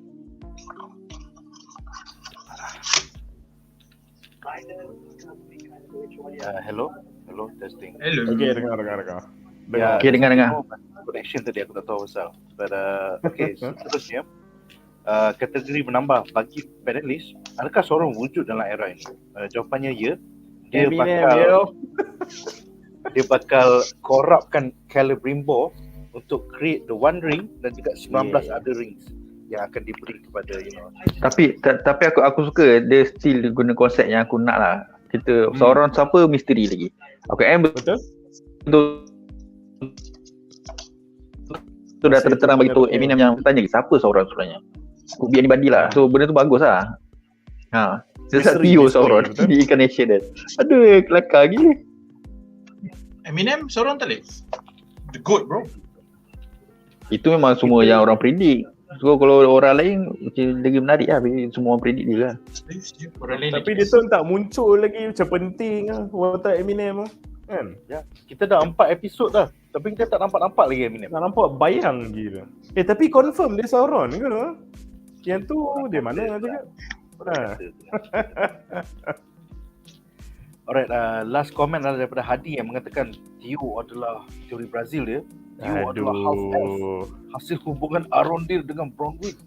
Sebab asal Bronwyn nak tahu telinga dia sebab tersorok dengan rambut. Celaka dia. Kau perasan tak? Bronwyn tak pernah tukar baju, pakai baju tu juga. Banyak baju lain tu. Ada baju lain ke? Aduh, sengaja. Aku punya teori adalah Buat apa perlu baju lain kalau baju tu je cukup. Sekian, terima kasih. Tak payah tekan. Aku happy yang dia design. Dia mungkin dia karakter komik Duan. Kan dalam komik baju tak pernah tukar kan, baju sama. Betul. Macam watak dalam Doraemon baju sama. Macam tu lah. Tapi betul lah, maybe ada sebab dia buat rambut Stranger Things buat bowl cut kan, sebab nak sorok telinga dia. Tak tahu Tu lah, ada sebab Tio. Alright guys, so dengan itu berakhirlah segmen ini dan kita akan ke plot menarik kita yang kedua. Alright, so plot menarik kita yang kedua adalah tentang KHAZAD-DUM Mithril. Jadi menurut Tolkien lore, Mithril ni adalah sejenis besi yang extremely rare and berharga 10 kali ganda daripada emas So seperti Durin bagi tahu Aaron dalam episod ni, dia mengatakan bahawa walaupun secebis Mithril ni, it is very light and incredibly strong. Dan kalau korang ingat daripada Lord of the Rings, Frodo memakai satu armor yang diperbuat daripada Mithril, dan juga pintu KHAZAD-DUM yang diorang nak masuk masa Mines of Moria tu menggunakan satu alloy yang derive daripada Mithril. So it's kind of cool lah. Yang alloy yang elf buat, Celebrimbor buat eventually tu, hanya akan nampak bila dalam cahaya bulan ataupun cahaya matahari. Cahaya Melon. bulan, cahaya bintang. So Friend. Melon, dia sebut melon. So aku ada satu soalan je saya ini untuk semua panelis. Apakah pendapat anda tentang Durin memberitahu Elrond tentang kewujudan besi super ni, Mithril di KHAZAD-DUM? Adakah biji mistik ini bakal menjadi punca pergaduhan di antara The Elven Kingdom dengan The Dwarven Nations? Kita mulakan dengan Munif, silakan. So ni basically KHAZAD-DUM ni macam Wakanda Nick, Nick. aku tak nak komen pasal pergaduhan, pasal sama ada dia akan menjadi punca pergaduhan kepada dwarf dengan elves. Aku biar Munif dengan Duan settle benda tu. Aku nak komen satu je. Aku rasa punca pergaduhan antara elf dengan dwarf tak ada kena-mengena dengan Mithril. Ia akan ada kena-mengena dengan sikap dwarves yang panas baran. Itu je aku nak cakap. Serta tak boleh bagi dia orang lepas. Elf ni kadang-kadang too smart for their own good. Bro, forthright bro, cakap je terang-terang. Durin, aku datang sebab raja aku nak minta tolong korang, tolong bina tower. Boleh tak? Dah bina dah bro. Dah bina. Dia orang building itu kan. Yalah, tapi point dia adalah point tu benda tu lah. Dia bukan macam aku datang sebab 20 tahun adalah terlalu lama untuk aku tak menegur kau. Tak ada. Dia menipu sial. Dia menipu. Tak ada. Aku datang sebab bapak aku cakap dia nak tukar bilik punya layout dekat tower 4. Okey? Itu je. So punca konflik dia adalah dwarf punya perangai dengan elf punya perangai. Sekian, terima kasih. Lain-lain. Yang lain aku bagi Munif dengan Duan jawab. Dia macam politician, dia elf tu politician sangat. Yang dwarf tu pula beruk sangat. Itulah nanti jadi clash tu. Nampak beruk sekali badan. Dia pasal plot ni macam Nick cakap lah. Aku suka bila depa start tu macam mention benda yang directly relate to the Peter Jackson punya adaptation lah kan. So obviously it's in the same universe lah, but it's nice to hear that and that we're getting to that. So orang relate balik, that was the chainmail yang Frodo pakai lah apa semua kan. So a bit of nostalgia. Memang aku sukalah that they have introduced that and they memang pun central to KHAZAD-DUM itself. So bagus lah. Cuma this part of the subplot yang aku rasa maybe a bit weak personally is that aku tak suka the whole yang depa dilarang untuk main situ sebab berbahaya kan. Aku rasa the whole construction of KHAZAD-DUM tu pun maybe macam lagi berbahaya kot. That's just one pipeline so to speak kan. And definitely dalam depa duk mining tu is dia punya way of life kan. It's practically macam dia punya religion kan.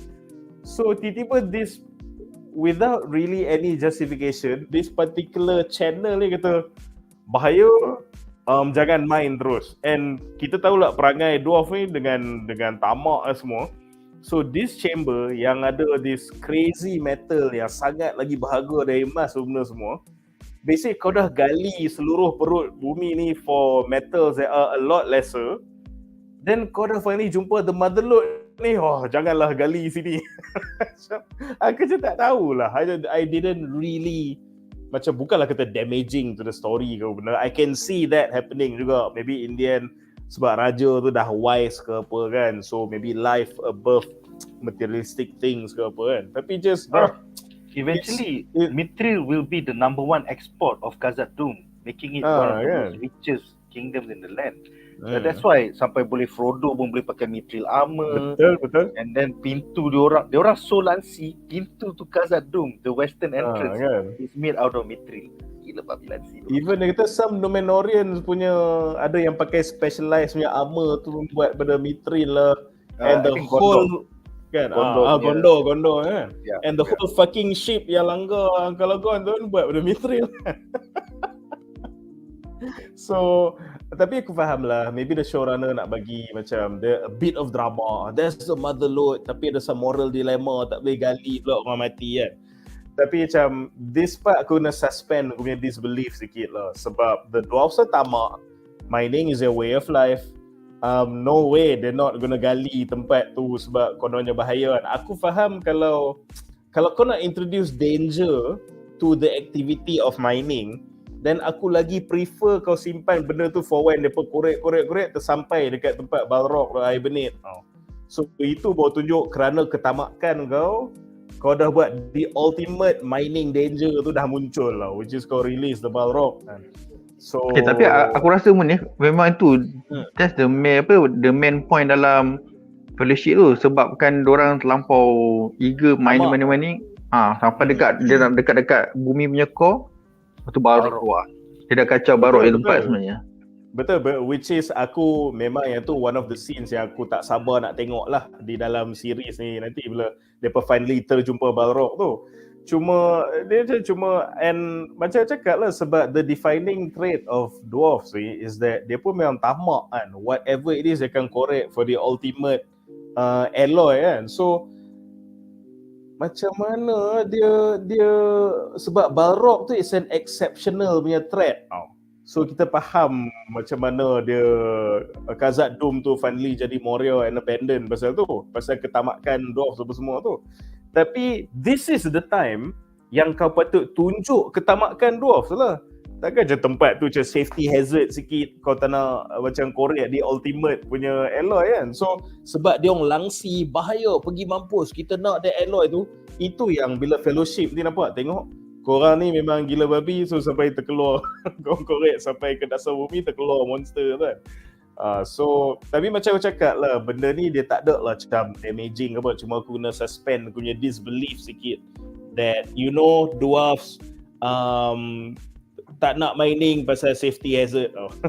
So itulah. Tapi apart from that, the other interesting point untuk series ni is that also yang Mithril tu memang akan jadi point of contention juga sebab as the namesake of the show, it's about the Rings of Power. Tapi kita tak nampak lagi macam the Rings of Power kan. So but we know one of the rings tu memang akan it will be forged by Mithril lah.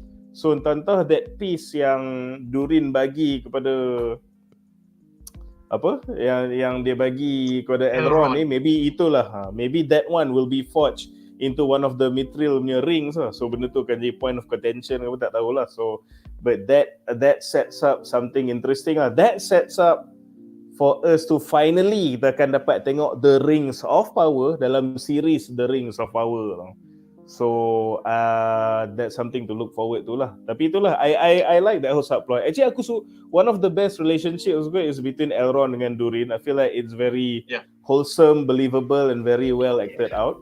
Cuma the only part yang aku tu lah again just kurang sikit macam dwarfs jangan main kerana safety hazard. Don't really buy that. Tapi all in all I like where this is going lah, this subplot. I think you might, that's an interesting place thing to be theorizing on lah sebab we all might be, because of expectation and all that kan. Entah this series, okay, inaccuracies, law timing, chronology inaccuracies aside, what could possibly happen is that this is the series that establishes, at least as an adaptation, how did the rings come to be? How did the rings become the solution of Middle Earth against Sauron? And then upon completion of these rings, how did that bring upon the fall of Middle Earth until the Fellowship of the Ring? So, and it comes full circle, pun intended. So, it might just be that. It's not something grand nor big. It's just as simple as, okay, macam ni dia ni dapat 7, macam ni dia ni dapat 3, macam ni dia ni dapat 1. Ni je cerita dia. That's it. Of course, adapted and very loosely adapted lah. Tu je lah kot. Okay. Oh, tapi one thing aku nak tambah actually ni more of a question lah. Maybe aku yang sebab duk tengok macam duk binge watch kan. Maybe there's something aku terkeliru sikit kot. Sebab we know one of the reasons Elrond pergi tu KHAZAD-DUM is sebab nak minta tolong the dwarves for manpower untuk mereka nak build the forge kan. So kita nampak macam okay, dia kita nampak Elrond dengan Durin dilly-dally and having their conversations, negotiations, trust and distrust, that back and forth so to speak. But overlapping that whole exchange, kita nampak yang force tu macam bangunan tu dah naik dah. Yeah. It's like there are dwarves on site. It's just Durin that is missing. So Celebrimbor is asking where is Durin. So that's why he went back to go find Durin. So makna they already got permission lah, but Elrond is still macam duk pergi ke KHAZAD-DUM. I think the dwarves are already on site helping the elves build the forge. Sebab aku punya assumption, maybe aku ingat kan macam what I thought macam should have been was macam Elrond pergi jumpa Durin, dia will you help us out, atau macam kau nak buat apa ni, dia dilly-dally back and forth. You know what, okay lah, I'll help you guys apa semua, and then you'll have the dwarfs on site. So whether Durin is there or not, aku tak kisah. Tapi maybe aku miss the point where Durin was like, okay, so let's get the party together, let's build your forge apa semua. They never showed that. Nampak macam they were having that back and forth, and which I enjoyed tau. Oh, depa ni Satra tak try, merajuk tak merajuk, and then macam ni boleh percaya tak boleh percaya tak, buat boyfriend duda. And then suddenly one scene je kalau Brimbor tunjuk, macam forge dah naik tau. Tu macam did I like miss something? And it seems to be in the middle of negotiations, so to speak. Macam laju gila dia naik kan. Bila dia agree je tiba-tiba dah naik kan. Macam laju gila.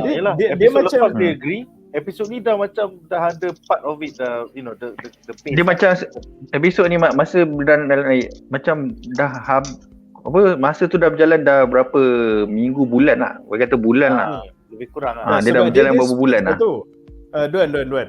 Macam dia punya, macam kau cakap, okay, speed tu satu, tapi speed tu aku boleh rationalize lagi lah. Ya, takkan nak tunjuk macam Elrond berak dulu tu esok jadi apa. Aku faham kalau dia terus speed up time tau.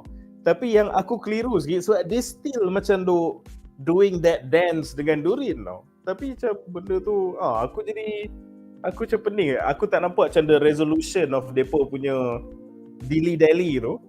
Tiba-tiba macam force dah terbina, but they are still doing that dance. So kau faham tak? So aku macam jadi lost sikit. Aku assume aku maybe miss some piece of dialogue or scene ke you miss a line from Celebrimbor asking where is Durin. Masa he was looking outside the window, Celebrimbor sitting in the middle of the room, and then I think there was a conversation, where is Durin, walaupun benda ni dah growing and building fast macam tu lah. Okay. Macam tu lah, ya. Duan, apa pendapat kau sebagai kaki LOTR? First time kau dengar dia cakap tentang Mithril. Ini Mithril. Itulah. Aku rasa Mithril ni memang satu kalau dalam cerita ni new founded lah kan. Diorang baru jumpa apa semua kan. Tapi kan masa Durin tanya ada satu nama yang namakan panggil ni kan.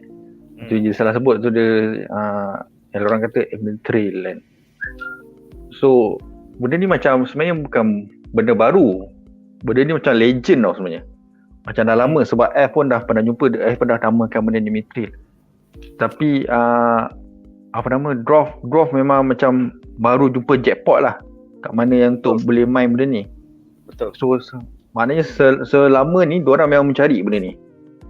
Tapi aku rasa yang pernah jumpa, ni aku punya teori sendiri lah kan. Aku rasa yang pernah jumpa ni adalah F lama punya lah kan. So diorang buat sendiri, dia punya blacksmith buat untuk senjata apa kan.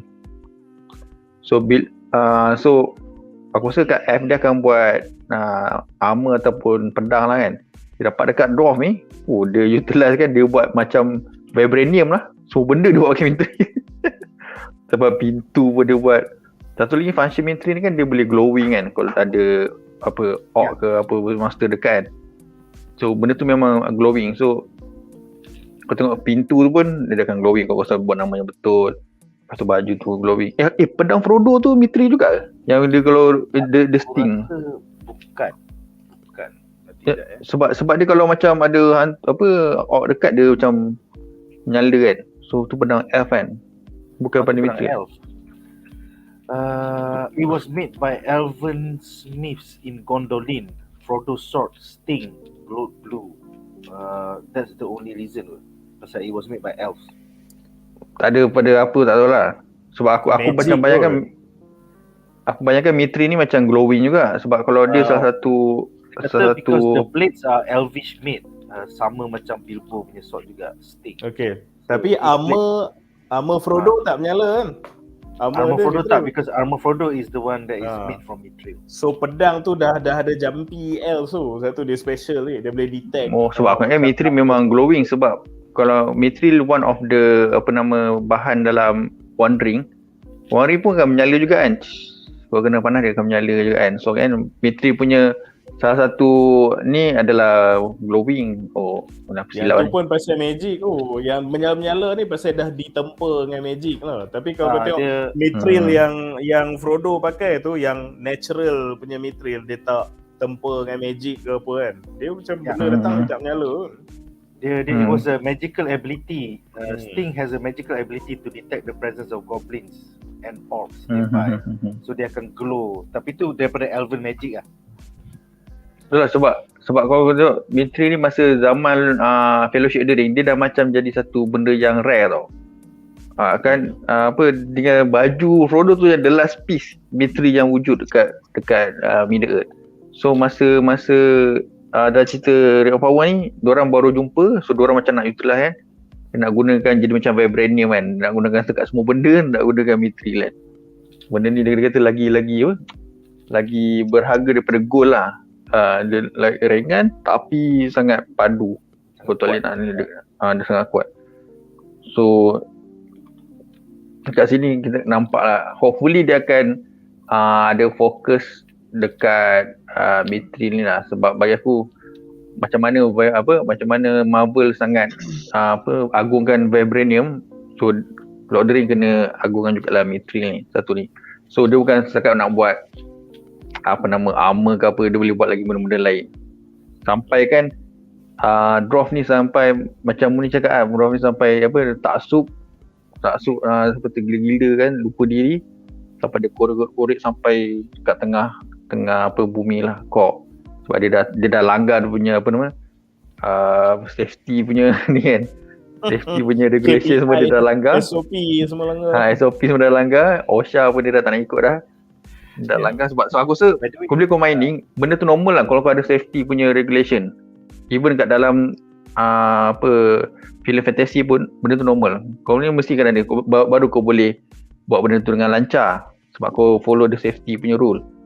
Tapi sebabkan kau tamak, kau macam kena rasuk, kau nak benda ni, so kau korek gila-gila, kau langgar apa semua, itu sampai kat core tu, itu yang Barok keluar.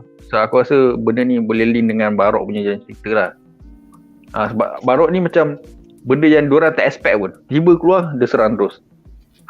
Barok so tu basically lah. orang-orang suruhan oleh Morgoth. Dan Morgoth. mereka semua adalah Maya yang dah kena corrupt. So diorang tu sama level dengan Sauron dengan Morgoth, cuma diorang dah dikorapkan menjadi Balrog. Macam dewa lah, kau korapkan dewa tu jadi Balrog. So it's kind of weird lah. Yalah. Sebab apa dia memang diorang kira macam orang apa the dark side dalam cerita ni, dia korapkan elf jadi orc, dia korapkan Semua the Nine Kings jadi Nazgul. So maknanya kita dapat mengenali sebelum dia jadi Balrog, dia adalah siapa sebenarnya pun menarik juga kan. Sebelum jadi korap kan.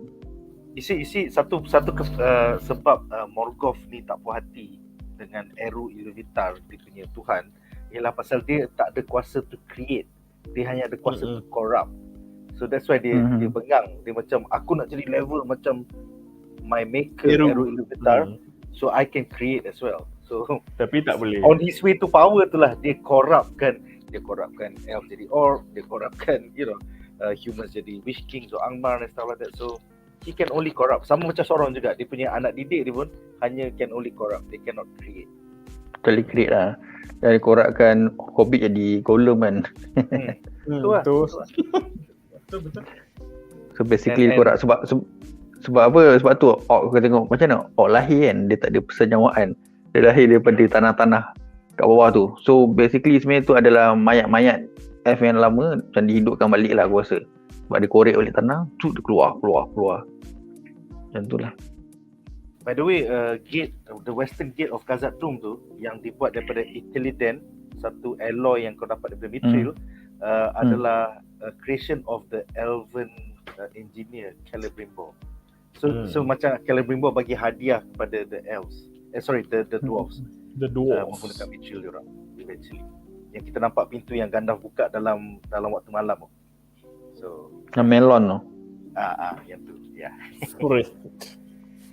Alright. So kita ada beberapa komen kita sekarang.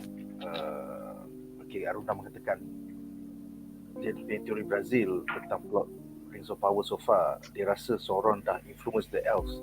Only kita je tak tengok lagi. Maybe Sauron dah cakap dengan Celebrimbor untuk bina the tower by spring.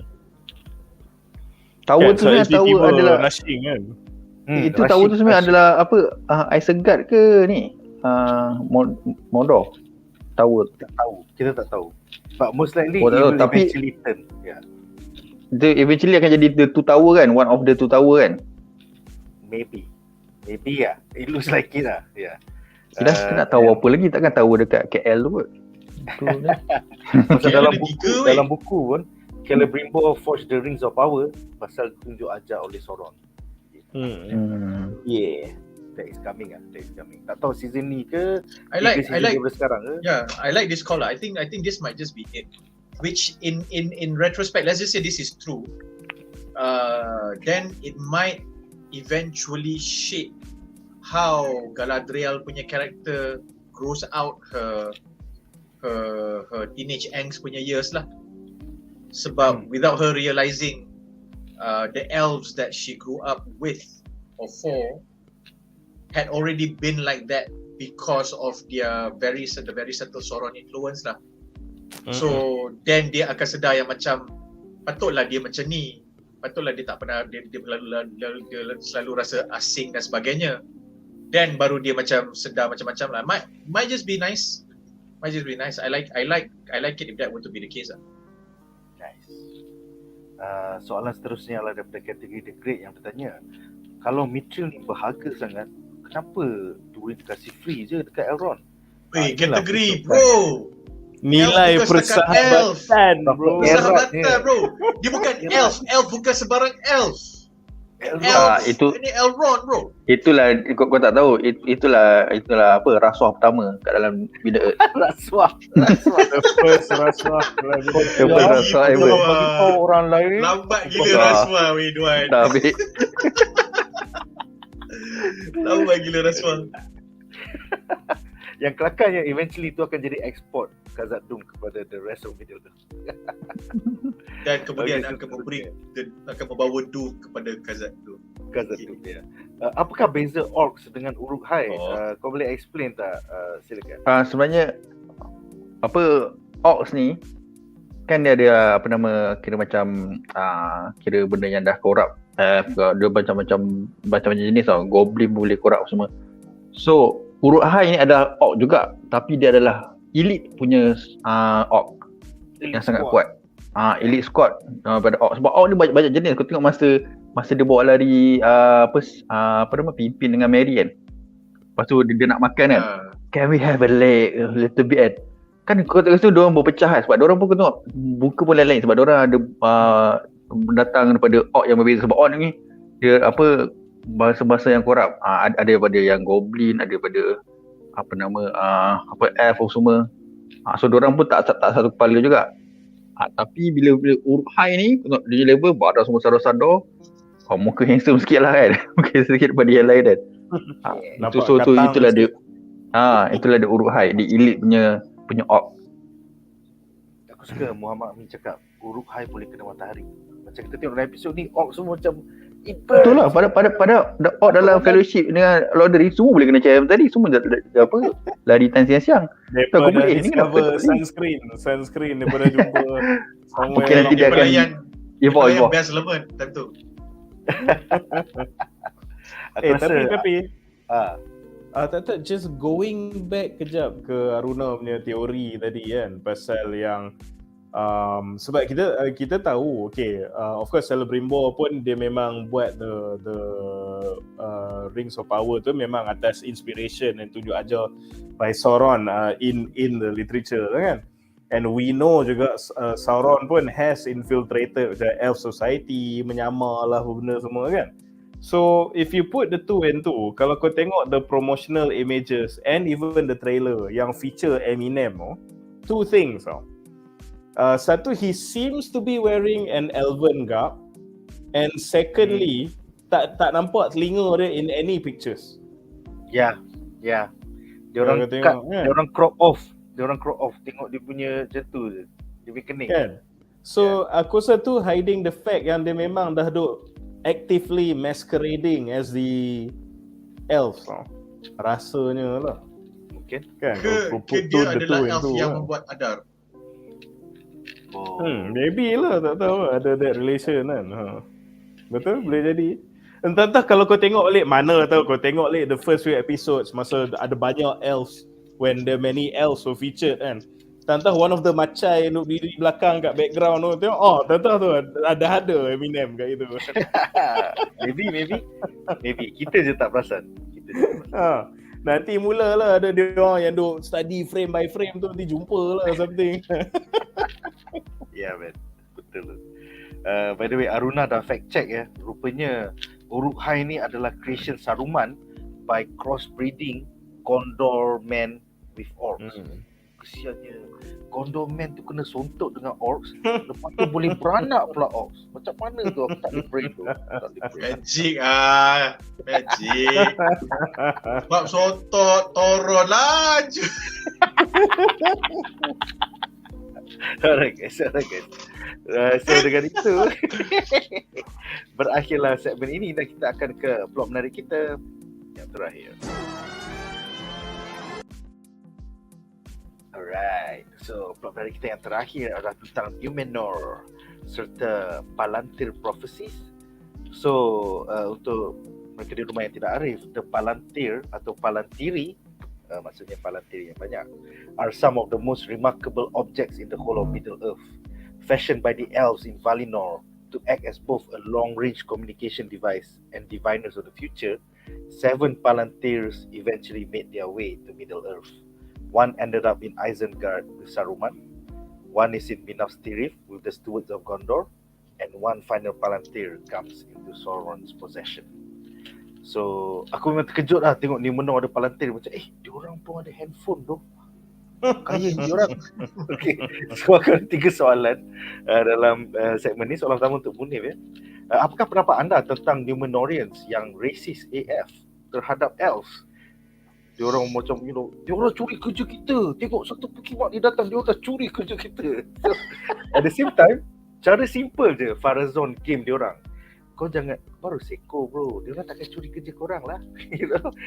And cara simple Farazon game diorang dengan penuh karisma serta belanja diorang. jom kita minum. Semua tu yang lupa kan. Lepas tu semua bawa tray macam Numenorian mudah kau lupa. memang politician lah. Tu rasuah yang kedua.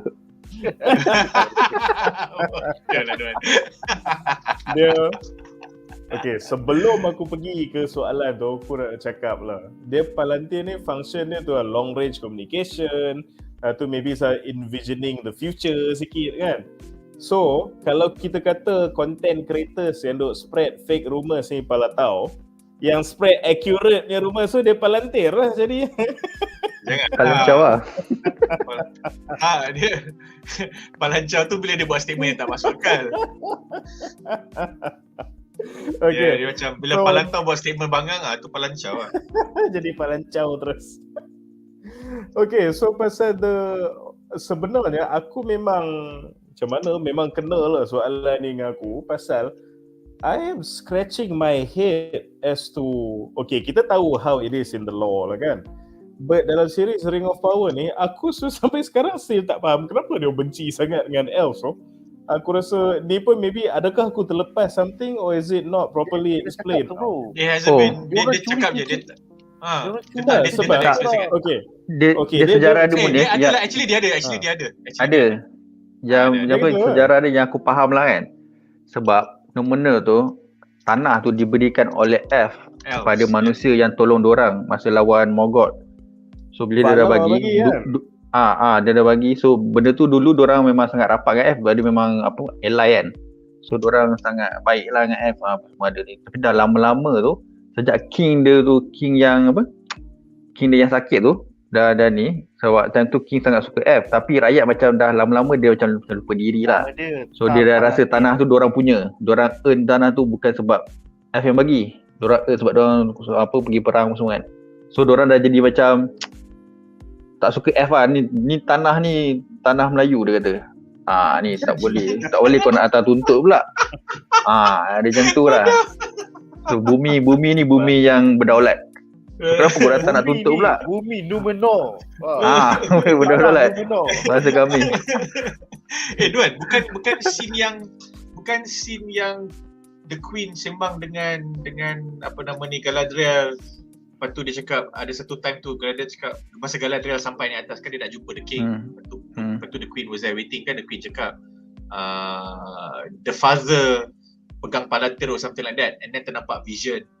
He saw something and then because after that he changed. Masa dia change tu lah yang diorang nak jauhkan diri diorang daripada elf. Konon-kononnya tak nak. Tapi Father dia sampai sakit pun dia masih lagi suka elf. Cuma rakyat dia dah tak suka elf dah sebenarnya. Rakyat tu yang tak nak elf sebab bagi diorang tempat tu orang punya. Masa diorang datang pun kick from power pasal dia suka elf. Suka sangat elf. Sebab dia suka elf.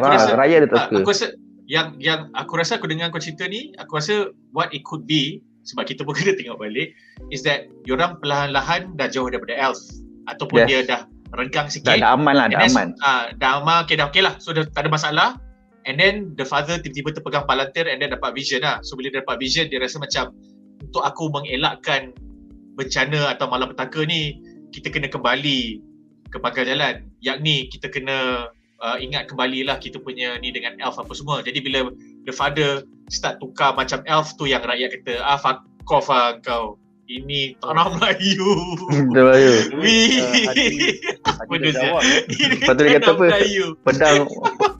apa? Pedang Misteri yang berkilau. Akulah. Kilau? Kilau? By the way, Hadi dah jawab ya. Dia kata Numenorians marah sangat dekat elf dan lebih marah kepada Valar di Valinor sebab bagi immortality dekat elf saja tapi tak bagi dekat Numenorians. Diorang pun nak jadi the numero uno. Dia macam mana tak? Sebab yang Hadi cakap tu macam aku kata lah, we are all aware of the law. Yang Hadi jawab ni jawapan buku tau.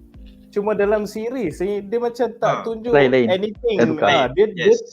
Dia tak aku okay, macam aku cakap since day one aku defend di series ni. Saya cakap dia pun tak lihat depth Silmarillion lah dan sewaktu dengannya whatever kan. So nak tak nak dia pun kena buat their own version. Nak tak nak dia pun kena change things about the law, the history, the plot, the timeline even. Aku faham and aku accept provided that it's done done well lah kan. Tapi cuma aku rasa this particular part ni, aku rasa it was really not explained properly. Faham kau kena buat your own explanation, tapi kenapa macam the Numenorian sih without a doubt sangat tak suka elves tau. And macam benda tu as if dah jadi quite a while ago, tapi it wasn't really, kau faham tak? Dia macam tak tahulah, aku tak nampak lah tau. Masa aku tengok I was so confused tau masa Numenor punya ni. Why do you hate the elf so much? It doesn't make sense. Maybe they are saving it for a moment when aku rasa they are saving it for a moment, for an exposition moment between two characters. Contohnya katakanlah dalam sampan nanti kan diorang nak hantar Galadriel kan. Dalam sampan nanti dia resist. Tak habis resist. Mungkin dalam sampan tu nanti ni dah 8 jam, dah 8 hari kami duduk kayu sampan, hang tak sebut apa-apa, hang ceritalah sikit, boring lah, senyap, hang okey lah. Nanti pemaisuri tu pun cerita lah. Dia kata, that could be it lah. That could be it lah. Pak kata, cerita dia macam ni. Kami tak minat elf ni sebenarnya. Kami tak faham kenapa mereka ni immortal kan. Kami Numenor. Tapi itulah. Mungkin dalam sampan tu nanti. Dia cuma tu lah, since macam question yang aku dapat ni is directly asking about the hate Numenorians ada for the elves kan. So yang tu lah aku have to say this that I really don't get it. And lagipun it's made even more jarring bagi aku with the fact that kau actually ada an elf walk into Numenor, which is Galadriel. And Galadriel pun, as kita tahu, dia very brutish, very brash, very forcefully inquisitive semua. And dia tak pernah pun macam, kau ni siapa masalah kau dengan elf? What's your problem with elf? Sebab aku faham kan, masa Galadriel sampai tu kan semua orang macam terkejut kan. Dia macam seolah-olah elf dah lama tak bertapak kat situ tau. Diorang dah tutup. Dia cakap, memang ada dialog pun cakap it's been a long while since elf step foot. Aku rasa mungkin sebab dia diiring oleh Isildur kot. Elendil Isildur pula. Dia diiringi Elendil. Ya macam dah. Kau lajau kau. Fuck Elendil. Oh shit. Benda ni. Dia macam tu kot. Rupanya Elendil tu nobody. Dia aku okay, maybe lah what I'm getting at is that aku rasa the show would have benefited sebab we have benefited from a very defining or clear scene untuk establish kenapa ada flashpoint between the Numenorians and the elves. So benda tu definitely tak ada tau. There's many implied things but not really implied well. There's definitely no clarity. I mean kita faham the conflict after the fact. Macam semua konflik yang mereka establish kat Numenor ni is konflik yang terhasil daripada the fact that Numenorians memang dah tak suka elves, but not really about why the Numenorians in the first place that distrust towards elves tu jadi. So I wish they would have shown, tak tahu lah, just one single line lah, macam kenapa, why the Valar favors you, or why do you think we owe you anything on this island ke apa, just because you gift it to us. We earn this island through war tau dulu. You have nothing on us contohnya kan. Tapi dia itulah benda tu tak ada tau. Dia macam very, aku rasa very implied lah. Tapi macam implied pun not done well. So kalau aku pun tak baca the book, so probably macam why, kenapa dia orang ni macam tak suka each other ni? What's going on? The problems derive from the fact that mereka tak suka each other. Faham? But not really about why dia tak suka each other in the first place. Kalau aku follow ayat Tiraya ni, dia kata Tiraya. Dia kata siapa buat makanan dulu kan. Dan kita boleh anggap yang Numenor ni Singapura. Dah lah pulau. Pulau kan. Singapura. Kan. Sejak bila ni orang Melayu, orang Malaysia nak datang sini? Makanan ni makanan kita. Budaya kita. Hak kita. Sejarah dan warisan kita. Aku rasa dorang lebih kepada ni lah, bila F datang, dorang dah tutup pintu pada F dah tak nak ada pergaitan. F pun dah abandon dia. So bila F datang balik, takut nanti F nak macam nak tuntut balik lah, macam hak ketuanan ke apa kan, hashtag dan claim ke kan. Mungkin sebab tu lah, so diorang lebih kadar tu lah. Dia tengok F datang balik macam dah NUMENOR, kau kena sambung balik dengan Semenanjung Malaysia menjadi Malaysia Sebenarnya aku punya. Tapi Duan, macam kau punya point tu, itu maksud aku tu, again, benda kau cakap konflik tu jadi setelah pintu ditutup kepada elves. So Kami dah tahu siapa tutup pintu dan kenapa dia dah tutup pintu. Kenapa kau tutup pintu in the first place? Kenapa hang tutup pintu? Apa yang awak hang kunci. Kenapa hang tutup pintu, hang kunci. Lepas hang letak signage kata benda tu tak ada. Orang Melayu tak boleh masuk. Mungkin sebab apa kan, F tu bagi NUMENOR kat diorang kan. So the all this while memang hubungan baik, tapi at the same time F rasa diorang ni macam tuan lah, ketuanan lah. Macam ni tempat aku bagi, aku datang ikut suka aku, nak keluar masuk, aku datang kau kena sambut aku elok-elok. So sampai tahap diorang nak merdeka lah. Ni tempat ni kita punya. Kita orang halau kau. Kau tak ada tempat lagi kat sini. F tak cukup rasuah NUMENOR, ini cerita dia. Tak apa. Mithril je bro. Kau kasih Mithril je. Masa tu dia pun tak gali Mithril lagi. F nak kena kautin dengan dwarf. Tapi itulah macam bagi aku on this particular plot point aku punya personal opinion is that they should have shown clearly lah why the closing off of the elves tu jadi. Pasal apa?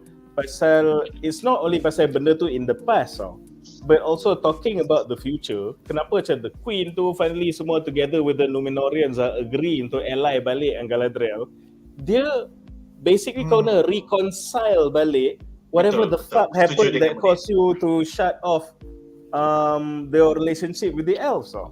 So sekarang kau decide to, okay, you know what, kita akan together with this elf sanggup to defend not our land, defend a fucking foreign land sebab ikut jejak this elves, bangsa yang kita benci gila babi ni. So for that to happen, you need to reconcile why korang benci elf in the first place. So satu, kau rasa this particular plot point is a bit, again, one of those things yang kena really suspend kau punya disbelief and just macam, tapi tu aku rasa it's the weakest part of the show is the conflict with the NUMENOR lah. Mungkin sebab dia reconcile. Aku rasa maybe dia ada explain, maybe kita semua terlepas pandang kot, aku pun tak sure nak. Aku rasa dia ada explain. Sebab aku paling look forward to the NUMENOR punya story tau ini. So aku extra pay attention on the NUMENORian half of the story tau. Langsung tak ada sebut. Memang tak ada. Dia semua isu yang dia cakap Mamat tu je. Dia akan datang curi kerja kita. Kau boleh ubah yang dimalarkan is NUMENORian tak suka elf. That's it. Boleh ubah yang dimalarkan. That's the status quo. That's how it is. Tapi kenapa benda tu jadi tak ada? But then bila dia pun decide to ally, is sepatutnya kau patut resolve that thing yang menyebabkan the perpecahan tu in the first place. So sebab itulah by not establishing the past, then the future alliance yang jadi in this latest episode ni membuatkan aku agak terkejut I mean like, okay, Munif, a potential answer in a more serious note could be that they fear pushing too much exposition. So they are figuring out indirect ways or non-linear ways to eventually explain this burning question. But that's a more serious answer. Stupid joke answer adalah NUMENOR ni BN lah. Jadi bila dia punya king kata, kita kena benci elf. Kita benci elf. Macam tu. Lah ni kita dah kena berbaik semula dengan elf. Kita berbaik semula dengan elf. Semua macam, okay. I volunteer. Semua I volunteer. Okay, so but okay, so this leads to another thing lah. So tadi kita cakap saya ada perpecahan, fine. Bagi aku it was just simply like poorly explained. Tapi macam eventually bila depa dah decide to unite kan, remind me again, how did they finally agree to follow Galadriel? Tak no jusu. Tanya dalam soalan Duan nanti. Yang tu next kan? Okay lah, kita tengok next. Scene Palantir tu. Okay, dia nampak the great flood that kita tahu will happen, that will sink NUMENOR lah kan. So why does that signal to her that kita kena tolong Galadriel and that would somehow stop that flood. It's in the second question. Itulah. Kita pergi to the next one lah. So, soalan seterusnya sebelum kita tanya soalan pada Duan, kita ada satu fakta. So ada 3 orang dekat Numenor that touch the Palantir. Queen Miriel, ayah dia, King Tar Palantir dan juga Galadriel. Nama kelakar. I don't know how they name this shit. But Terpaling. 3 orang tu, the moment dia orang pegang Palantir tu, they saw something very clear. Iaitu Nimloth, the white tree of Numenor, shedding its petals, followed by a great wave that consumed Numenor. So basically tu ialah petanda dia lah. Maksudnya the petal of Nimloth falling like snow will bring about the great wave. So soalan aku kepada Duan apakah pendapat anda tentang Queen Miriel yang bertukar dia punya, mula dia nak halau, dia nak kau buang kau daripada negeri. Ciao Galadriel. Lepas tu bila dia tengok Nimloth tu hujan macam snow, lepas tu dia macam oh my god, this is my vision. So tiba-tiba dia buat keputusan pula dia nak menolong Galadriel. So apakah pendapat kau tentang tu? And adakah ini maksudnya vision dia will come true, ataupun adakah dalam that moment dia perasan kalau dia tak tolong Galadriel, maybe Numenor akan kena bah yang amat besar. So ini berkaitan dengan soalan Munif tadi juga. So silakan pendapat kau. Inilah the power Thought of No Jutsu. Dengan Thought of No Jutsu kau akan selesaikan segala masalah. Tapi sebelum aku nak jawab tu aku nak sebut balik pasal yang Munif punya persoalan tu kan. Yalah, Munif dia macam Munif nak satu justification sebab apa dia benci kan. Aku rasa benda tu aku pun bila aku tengok balik aku pun macam tak perasan dia ada sebut tak justification sebab apa tak suka. Tapi bila kau tengok cerita tu, by the time kau follow the story, kau macam faham sendirilah sebab apa kan. Macam okay, kau dah bagi tanah, lepas tu kau dah tak nak ni, lepas tu kau nak tanah tu for yourself, lepas tu kau tak nak ada orang lain tuntut. So sebab tu lah kau ada perasaan benci sebab takut nanti anytime kau nak ni. Macam dia macam kau tengok dekat rumah setenggan lah. Tanah tu kerajaan punya, kau duduk. Lama-lama dia orang nak roboh, kerajaan roboh. Ni kampung aku dah hidup sini berapa lama asal kau datang sini nak roboh. So fahaman aku macam tu lah. Dia berkait dengan mamat yang tengah buat rusuhan tu. Kan dia tengah cerita. Dia berkait lah. So ni dia orang hidup selama-lamanya. Dia orang akan kerja kau. So dekat situ tu macam kau punya basic punya knowledge lah kan. Sebab apa orang menjadi macam ni. Cuma dia tak ada justification sebab apa dia tak suka. Sebab dulu pun sebelum semua rakyat tak suka, diorang punya hubungan dengan F sangat baik sebab diorang memang ally. Lepas tu king dia sampai king yang dah terbaring tu pun sangat suka dekat F. Sampai yang bapa Isildur pun boleh cakap F. Sebab F punya pengaruh kuat lagi sebenarnya. Tapi by the time rakyat Marhain ni macam ada orang yang bagi pengaruh buruk lah, kata macam kenapa kita nak kena ikut cakap F, kenapa kena ally dengan F, kita boleh merdeka daripada F. Macam tu lah kan, ni kita punya tanah kita apa semua. So kat situ ada kan jadi ni. Sebab tu lah bila kalau king suka F pun diorang nak gulingkan king. Lepas tu terpaksa anak dia take over dan ikut cakap rakyat, tak apa kita benci F, kita dah tak nak ada apa-apa hubungan dengan F. So sebab tu sebenarnya tu lah kalau dia cakap macam mana kau boleh cakap F. Lepas tu nama bapa Isildur tu pun adalah F friend. F punya friend. Mana dia baik dengan F. Sebab tu dia kata masih lagi ada orang yang suka kat F sebab cuma dia orang dah jadi minority. Dulu dia orang majority, sekarang dia jadi minority, dia tukar kat situ je lah. So kat situ je lah kau punya macam pahaman kau tanpa justification lah. Kat situ kau boleh faham lah kan. Cuma dia tak ada satu ayat kenapa aku tak suka semua. Aku pun tak pasal sebenarnya. Cuma bila by the time tu aku macam tak ada masalah sebab aku macam faham on the spot kat situ lah. So untuk menjawab kenapa daripada kau benci Queen tu tiba kau jadi baik, Tok Nok Jutsu sebenarnya sebarat. Cuma nak sampai ke Tok Nok Jutsu tu sebenarnya ada peringkat dia juga. At first Galadriel cuba bincang. Dia kata sebab dia tak boleh buat seorang. Dia perlukan numeronya juga. So bila dia jumpa kat so dia betik balik, dia kata dia ada jumpa dekat tempat secret tu satu tanda macam nanti SOUTHLANDS akan kena conquer kan. Tanda ni dia kejar dah lama. Tapi sebenarnya ni adalah macam plan untuk conquer SOUTHLANDS. So dia bagi tahu. So kita boleh jadi ally balik.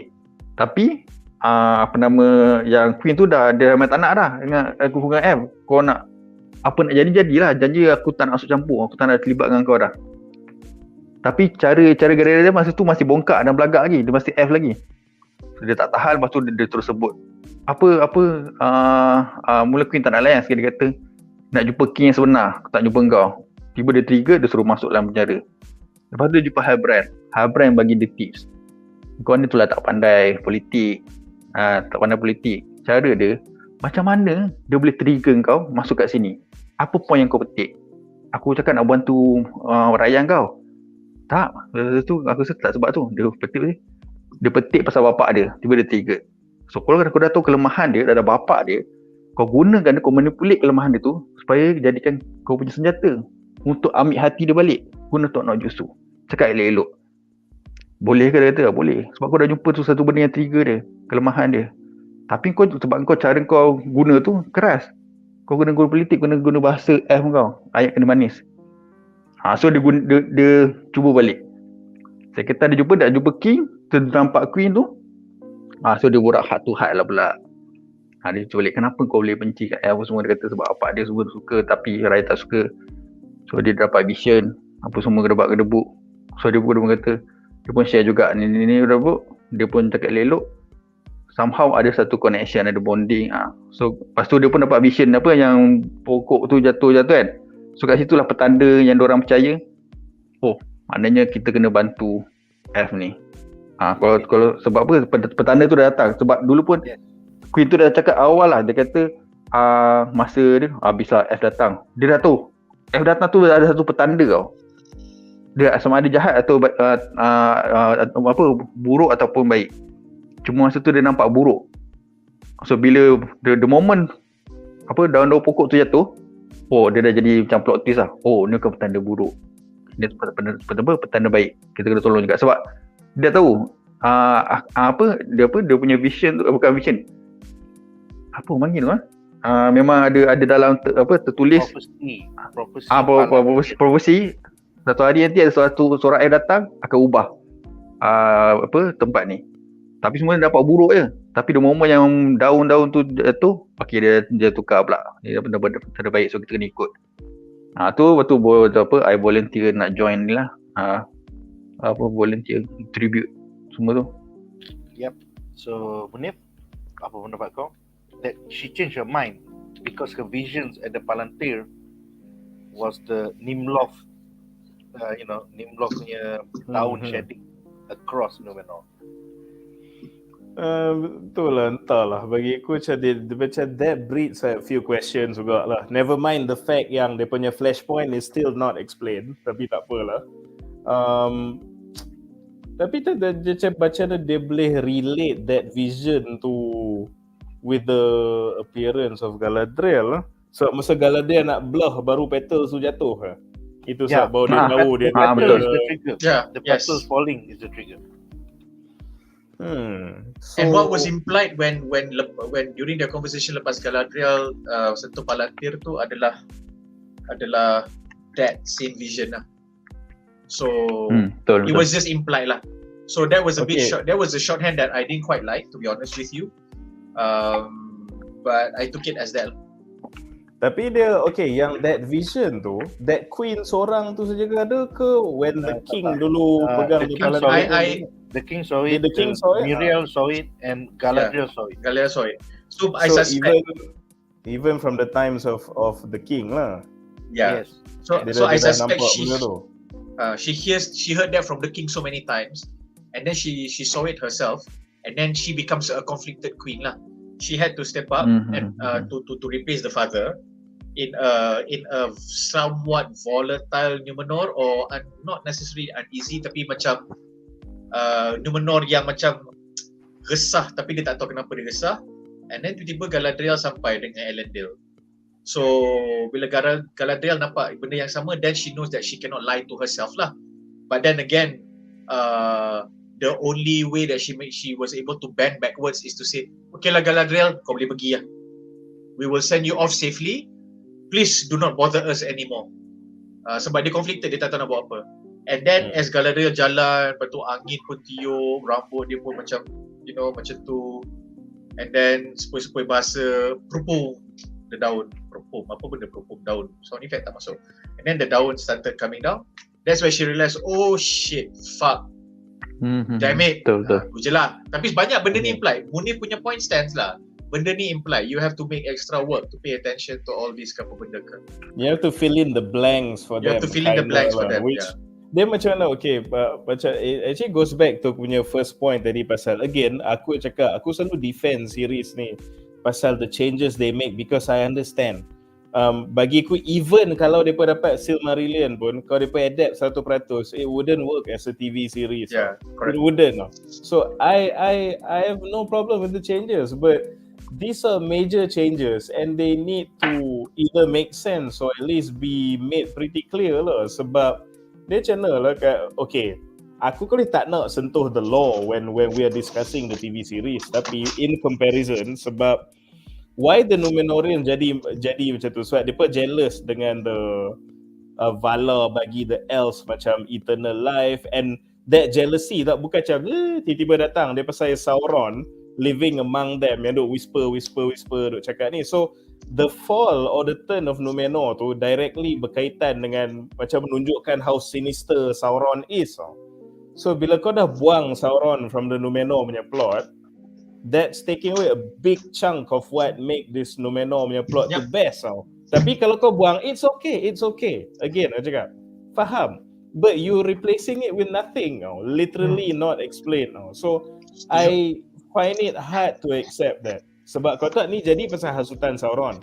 Kau buang Sauron. Okay, what do you put in its place? Fucking nothing. So aku tu lah, as a person yang memang hype gila pasal Numenor, I felt very let down by that lah. And the resolution of this plot, so to speak, so since the flood tu is apparently macam a prophecy sekarang dalam this version of the story, so dia pergi tolong Galadriel. So does that mean the flood will never happen? So I think what's going to happen is when Queen Muriel is not there anymore, Pharazôn will take over. And then Pharazôn akan macam, okay guys, kita dah sibuk minum wine, jom kita ke Valinor pula. Kita minta immortality. Lepas tu jumpa Sauron, okay kita bawa balik Sauron ke Numenor. And then Eru Illuminata macam Pokemon ni melampau ni. Tapi but again, I have to say lah, as annoyed I am with this plot point as a Numenorian punya simp, so to speak, tapi aku sangat suka masa dia tunjuk the vision tu, nampak banjir tu lagi tinggi than the mountains. Aku macam, inilah yang aku nak tengok tau. Inilah yang aku nak tengok. The fall of Numenor kan. Aku memang hype gila lah. So tak apa, macam cakap, maybe aku can judge the series as a whole after we finish lah. There might be some more Numenorian stuff yang maybe in a flashback ke, maybe apa, to make all the pieces work. Tapi disebabkan kita dah tengok baru macam 4 episod macam ni, aku have to say for now, I did not like the handling of the conflict between Numenor and the elves lah. Pasal in the books, it's pasal Sauron, it's pasal the Valar. You took out the Valar, you took out Sauron, and you replaced with nothing. So, a bit jarring lah situ, a bit disappointing. But again, Munif ni beza dia. Orang yang dah baca dengan orang tak baca. Macam aku, perspektif aku daripada orang yang tak nak baca. So, pahaman aku macam tu. So, aku nampak. Itu pahaman aku lah kan. So, kau punya pahaman, kau dah ada knowledge tau. Kau baca buku. So, bila tak sama, tu kau akan compare. Tapi benda ni pun dia tak ikut buku kan, sebab dia ambil pada event dia buat ikut sendiri. Dia macam ni Duan, macam ni lah. Kau tengok, kita dah tengok 4 episod kan. Kau nak cakap pasal expectation aku pasal buku, banyak dah benda yang dia orang tambah watak, yang dia orang ubah, yang dia buat. Aku memang tak complain langsung. Literally tak complain tau. Nak ada black elf lah, nak ada watak tu, dia punya timeline patut 3,000 jadi 200 tahun lah. Semua aku tak kisah. Tapi yang ni dia gila babi tak explain dia ni. Seriously, dia patut. This plot sebab point aku rasa sebab dia tak boleh nak explain seperti yang kau cakap tu. Mungkin sebab benda yang dia nak explain seperti yang kau nak tu adalah dalam buku kan, dalam buku yang dia tak boleh nak adapt kan. Correct. Lepas tu dia pusing lah. Tak, I think dia bukan while- seperti yang aku nak. Dia tak ada. It's not there. Dia bukan macam dia explain tapi aku don't agree dengan explanation ni. Aku nak cara aku, bukan macam tu. Dia tak ada. Tak ada langsung. Itu problem. It's not there. And pasal bila elves, Galadriel dengan Numenorians finally bersatu, it should be a reconciliation of that thing. Kenapa mereka tak sepakat in the first place. So benda tu in the first place tu tak ada. Macam kau cakap, masa kau nak explain the plot points tu, kau banyak insert macam kau punya theories and kau punya opinions and kau punya observations, kan? But dia macam benda is not a small plot point tau. Kalau small plot point aku boleh lagi macam okay, simple whatever kan. Dia ibarat macam kenapa Sauron buat the Rings of Power kau fikirlah, you know. Dia lebih kalau kau tanya aku macam aku explain tu daripada segi fahaman aku, dia macam diorang ni tak nak bagi serve on the plate tau semua benda. Macam kau kena faham dari segi perspektif. Okay, aku nak cerita macam ni. Okay, tiba-tiba pokok tu jatuh, tiba dia terus nak ikut. Kita explain pun, pokok ni jatuh sebenarnya kita dah tahu dah dalam buku. Kalau pokok jatuh kita ikut. Dia tak bagi tahu pun. Dia tak tahu pokok jatuh dia terus ikut So kat situ kau kena macam kau kena faham sendiri. Dia tak nak bagi semua serve on the plate. Jadi satu. Aku faham. Yang tu lagi pasal dia bersatu tu fine. Dia tengok petal tu jatuh, vision dia lepas petal jatuh, tsunami datang. So dia tak payah spell it out. Aku faham. Okay fine, dia orang ikut kan. Tak, sekarang ni aku cakap benda yang hint pun tak ada. So bagi aku the first kenapa sampai kebencian tu sangat mendalam tau among the society tau. Dia bukan macam distrust dia kan. Dah lama tak nampak elf, kenapa tiba-tiba ada macam dia sampai ke tahap racism tau. Kenapa sampai benci macam tu sekali dengan elves tau. Kan lebih pada racism lah kalau aku kan. So macam tapi kenapa padahal depa dulu ally, what change tau. So bagi what change daripada dulu status quo dia is ally, brothers in arms. Lepas sekarang fucking racism lah. In between tu has to be something yang kenalah macam ditunjuk. Even satu ayat pun jadi lah. Dia tak boleh macam tak ada langsung tau benda tu. Literally tak ada langsung tau. It's not even implied tau. It's just not there. So kita tengok apa akan jadi dalam plot point ni. Yeah, let's see if they choose this week, because one thing that I noticed the pattern of Ring of Power ni, one of the main storytelling devices that they prefer is to create the tension or rather the frustration at this for Munif, and then resolve it later. Hopefully by way of ni dia bukan linear in a sense where kenapa korang dua gaduh, lama elf datang, kita kan tak suka elf, kenapa dia datang sini. Lepas tu Galadriel tanya, kenapa dia orang tak suka I? Lepas tu then the queen cakap, tak ada dulu. I mean dia tak nak bagi benda tu macam tu lah. So aku rasa, because aku perasan dalam 4 episod ni dia tak bagi benda direct, dia semua bagi macam tu. So betul. Dia nak bermain dia tak dengan bagi kita punya kau.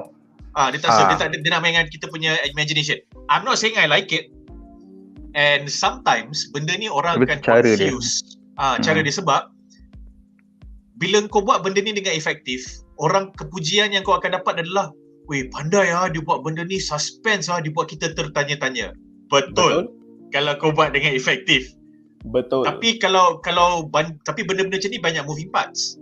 So katakanlah kau gagal mengimbangi penceritaan plot cerita yang banyak. Macam contoh, dia nak kena imbang Half-Foots, lepas tu Rondir Elf, Watchman, lepas tu kampung Melayu, kampung baru, and then dia nak Bronwyn and the gang, and then dia nak kena Elrond, Celebrimbor, lepas tu Galadriel, lepas tu ni nampak tak, dia kena imbang banyak benda. Jadi bila kau tak boleh nak control benda tu lagi, naratif tu macam tu, this is what happens.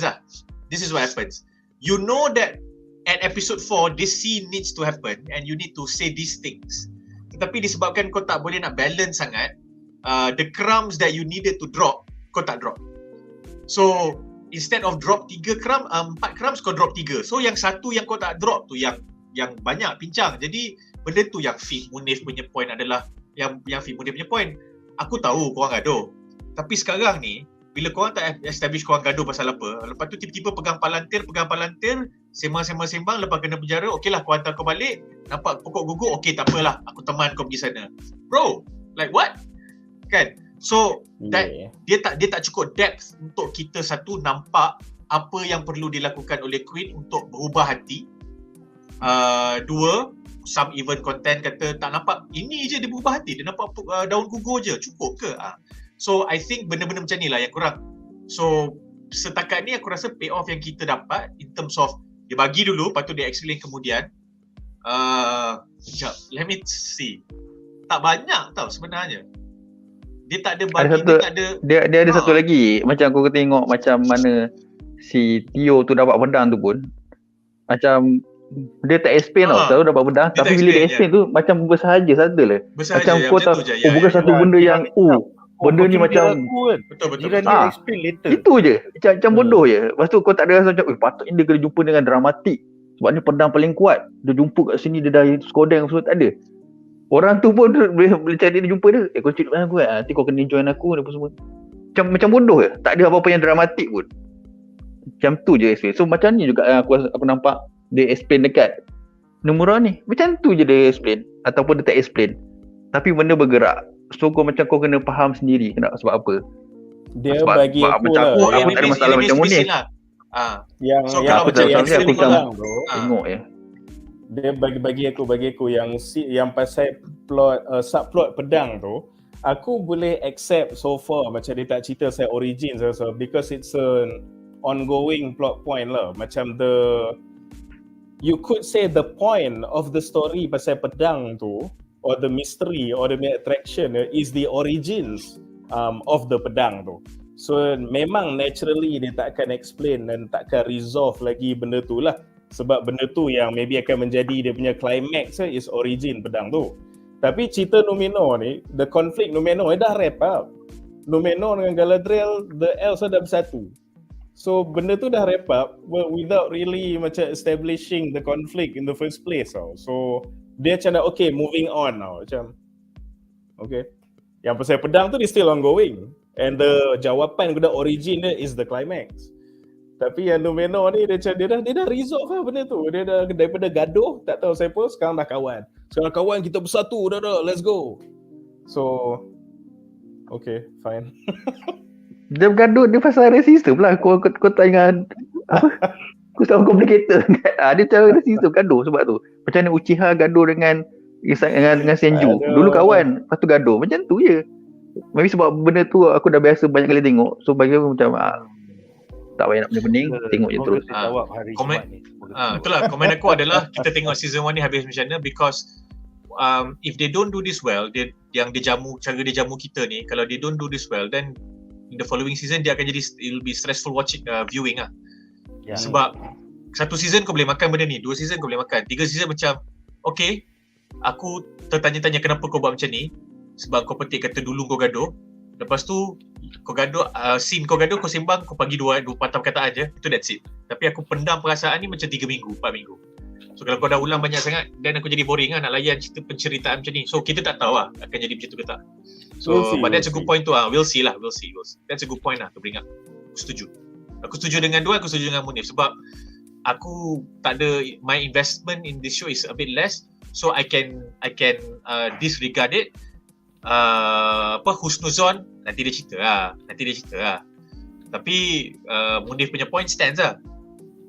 Takkan kau dah satu generasi, 2 generasi tak nak kawan dengan elf, tiba-tiba nak kawan macam ni, okay je, which is very aku valid. kalau macam Munif punya petikan pasal Numenor ni, aku lagi tak lagi masuk akal. Macam mana Galadriel jadi gila-gila kejar Sauron, lepas tu dekat Lord of the Ring tu tak make kisah.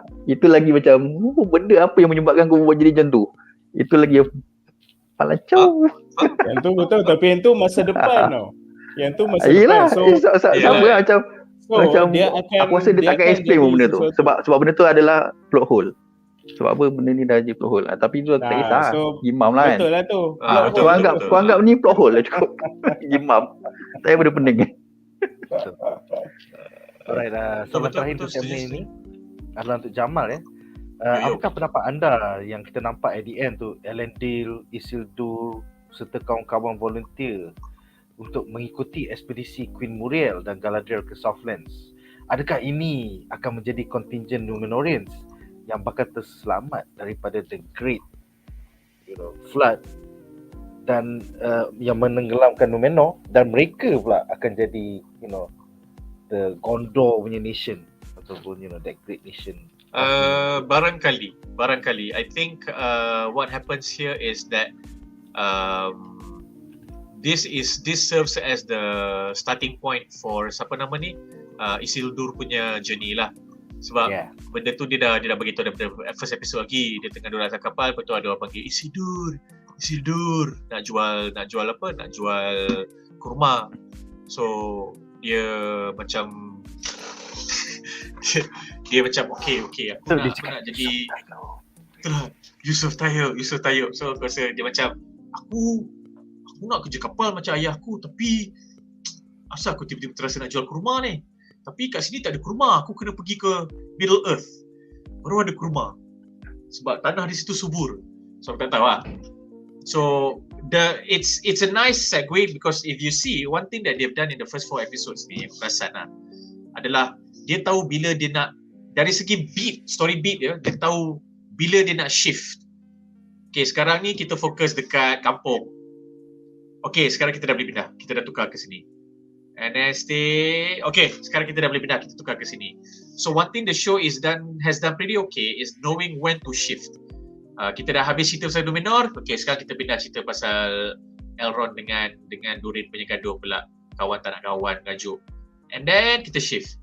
So dia tahulah buat benda tu. So benda ni pada aku anggap as dia memastikan yang alat penceritaan untuk mengalih kita punya fokus kepada okay, sekarang Isildur punya arc. Okay, now you begin when the Numenor punya fall is about to happen. So aku rasa itulah benda yang dia tengah nak, apa yang the writers are trying to do lah. Effectively or not, we do not know. We will see what happens in this week's punya episode. Sorry, aku terperasan Aruna Sena punya komen. I completely agree with him because dia macam too late, tak boleh buat apa dah. Dia macam dia dah nampak luruh tu. Dia dah nampak we are fucked, we got a chow. We got a chow. So macam sorry tak dengar cakap you, tapi macam I guess I got to do something now. Even though it needed an elf to come, bloody hell, Elendil, asal kau tak bawa dia balik lagi awal, contohnya kan. So jadi benda Noah's tu Ark ni. Dia jadi Noah's Ark. Be that as it may, whatever it is pun, aku rasa yang Isildur punya arc dah mula sekarang, and this is when the shift happens lah. So let's just say I step back from the series, I step back a bit further. Aku rasa what they might be trying to do in this first episode, in this first season, with or without the Tolkien scholar, is to give the main story beats in terms of what happened in the Second Age. Timeline be damned. Okay, for with the justification or rather with the excuse of dramatic impact atau dramatic reasons. Sebab apa? Okay, sekarang audience yang tak baca Lord of the Rings, minat tak minat sangat, yang you kena tahu masa Second Age ni nanti benda ni jadi. So dalam season 1 kita nak tunjuk you 4 benda ni. Satu, peperangan di Southlands, di mana kebangkitan pertama Mordor bermula. Okay, satu. Dan kebangkitan ini pula selari dengan kejatuhan Numenor. Okay, so pada masa yang sama elf memainkan peranan di dalam kedua-dua kebangkitan dan kejatuhan ini, di mana elf yang Arondir di sana telah berbuat sesuatu, dan di sini pula Galadriel. Jadi dia akan clash. Jadi you nak kena, apa yang you kena tahu, jadi macam mana pun kalau kita singkatkan sejarah Middle Earth ni, inilah yang akan jadi. Masa Mordor nak naik, Numenor jatuh. Masa Numenor jatuh ni, diorang dah berpindah, and then di situ dari perpindahan itulah terlahirnya akhirnya Gondor, contohnya. Kerana mereka telah nampak bila dia sampai di Numenor, kejatuhan Numenor tu adalah bukti pertama yang profesi semua benar. Kedua adalah Oh, dia sampai-sampai memang betul sungguh Mordor nak bangun balik. Alamak. So kita kenalah berganding bahu. Jadi dia ambil lah tanggungjawab. Okeylah, kita akan bina Gondor di Minas Tirith. Kita akan letak kita punya besti di sini, the last city or the last whatever before Mordor, something like that. So dia ambil story beat tu lah. So apa yang dia boleh gubah, seberapa banyak mana yang dia boleh pakai Silmarillion tanpa disaman, serta yang seberapa banyak mana yang dia boleh pakai appendix Lord of the Rings yang tanpa disaman, dia pakai jantung macam Lego. That's it. I have a feeling that is the grander, that is the basis. Accuracy be damned, but they will not be inaccurate lah. And what they are trying to do here is that kalau kita nak buat benda ni inaccurate, kita buat benda ni inaccurate sebab kita guna karakter yang kita cipta sendiri.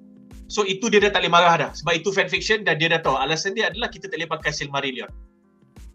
Sebab kita tak boleh nak directly refer to the actual timeline. Satu, macam mana ni aku nak buat the first 2000 years of Second Age baru aku masuk the last 2000 years of Second Age. Payah ni. Sebab apa? Galadriel, oh bahaya. Shit pening kepala. Kita kalau Tolkien scholar pun ada, tak boleh pakai. Sebab apa? Kita tak boleh guna Silmarillion. Fuck it. You know what? Adapt. Kita buat singkatan asalkan dia punya base adalah story beat yang chronologically accurate. Chronologically as in susunan bukan timeline Timeline kita dah tak payah sembang dah. Kita dah tahu tak salah. So tu je lah aku rasa. It might not be the case, but if I was in the writers team, not saying that I am that good of a writer for TV series, but if I was the writers team, I'm pretty sure some writer would bring this point up. Apa kata kita buat macam ni je? Kita tahu bila sebelum benda ni jadi, benda ni nak jadi kena ada A, B dan C. Kita buat je A, B dan C semua benda ni, tapi kita tak payah kisah sangat. Timeline ni accurate, kita tak payah kisah sangat. We just make sure that bila orang ikut, oh mula-mula benda ni jadi, sebab itulah NUMENOR jatuh, masa NUMENOR jatuh benda ni jadi, sebab itulah dia orang pergi Southlands, masa sampai kat Southlands dia dapat Adar, sebab itulah benda ni jadi. Lepas Adar punya konflik ni, barulah season 2 dia orang nak buat Ring of Power. Sebab apa? Asalkan dia boleh cerita berturut macam tu, cukup. That could be what this series is eventually lah for the next 4 to 5 seasons. I don't know. I think it's fine. Personally, dalam banyak karakter dalam series ni, yang aku paling intrigue adalah Isildur punya karakter. Because I like how he plays with his eyes bila dia have that looking into the horizon punya moment. So dia ada muka conflicted sikit, dia ada muka muka sayu sikit, lepas tu dia ada muka kesian sikit, dia ada muka macam tu lah. And then interestingly melancholic sikit lah. Melancholic sikit. So it is quite convincing lah. As it is, aku pun suka Galadriel juga. As whiny as however people are describing her, I feel that she is very atas. She is very elf-like. Elf yang sangat detached dengan the reality around her. T20 sikit, T20. Dia T20, tetapi dia bukan T20 jahat lah, sebab dia sangat idealistic dan dia sangat pegang pada janji dia. I will do something, I will kill Sauron. So aku nampak benda tu, and aku suka dia punya characterization bila dia punya decorum tu ada. Dia punya elf punya decorum tu ada. So kalau kau perasan, walaupun kita boleh kata dia ni poyo, tapi dia dignified. At any time. Dia sentiasa dignified. Cuma kadang-kadang kau nak jentik telinga lah, oi, tu je lah. So I think this is what I get from Isildur. I think it's fine. I'm fine with it. Aku tak ada major issues with it. That being said, Munif has raised a few interesting points about NUMENOR. So aku macam, katakanlah next episode ni aku tak dapat sesuatu yang boleh menunjukkan yang the writing team sedar benda yang Munif petik ni, dan dia cuba make sure yang benda tu ada patch atau ada padded up, nak cover line dekat situ, then I might be slightly annoyed lah. Tapi at the moment, since I'm not that invested, I think this show is par for the course of me. Macam okay je. Definitely better than Wheel of Time. Aku tak tengok Wheel of Time tu. Tak tengok. Baca How buku bad is it? You're not missing anything. Dia tak. Okay, this is the thing, Munif. Dia tak bad, okay? But this is how I would describe the show. Robert Jordan punya Wheel of Time in the 90s, if you started following it in the 90s when the first 3 books came out, it was a huge deal. Sebab semua orang cakap, adakah ini Tolkien zaman kita? And true enough. Daripada 5 tahun jadi 10 tahun, 10 tahun jadi 20 tahun, 20 tahun jadi dekat 30 tahun dah. Sampai dia meninggal, sampai buku tak habis tulis lagi. Dia nak tulis trilogi. Dia dah sampai buku nombor 5, dia kata, benda ni adalah 3 trilogi dan aku akan habiskan dalam trilogi ketiga. Dia masuk trilogi ketiga. Dia kata apa tahu? Akan ada lagi satu trilogi untuk menjelaskan trilogi ketiga. Kau faham tak? Semua orang cakap sudah apa Robert Jordan. But when you were reading it at that time, you understand tak ada buku fantasy yang boleh cecah, yang boleh sentuh buku ni. So at that point, bila dia announce series tu, kita yang dah dibelanja oleh Tolkien, The Lord of the Rings in early 2000s, yang kita kata wow, they adapted a 50-60-year-old book, fantasy book, the fantasy punya tome, punya Bible, punya kitab dengan baik. We have expectations like that. Of course, according to the book lah. So, bila showrunner yang dia ambil untuk Wheel of Time ni adalah orang TV, dia bukan orang filem. Untuk adapt satu cerita world fantasi, IP fantasi yang skala filem. So, kau dapat orang TV buat skala filem on TV, semua benda jadi kecil. So, buku tu punya imagination, punya spirit, punya vision, dia semua dia jadi kecil lah. Just to fit in the TV. You got scale down. Nak masuk TV punya, basically orang dia fikir TV. Dia punya showrunner fikir TV. So, dia buat, he did a TV show, Wheel of Time. Macam Fantagiro. Kau ingat tak Fantagiro? Macam tu. Lebih best tu Fantagiro. Tapi best lah. Tapi kita tengok Fantagiro not expecting it to be a Wheel of Time. So, kita suka benda tu. So sekarang ni what the Ring of Power is showing is that tak kisahlah kau fanfiction ke, kau adaptation ke, if you understand scale and the gravitas of the IP, right?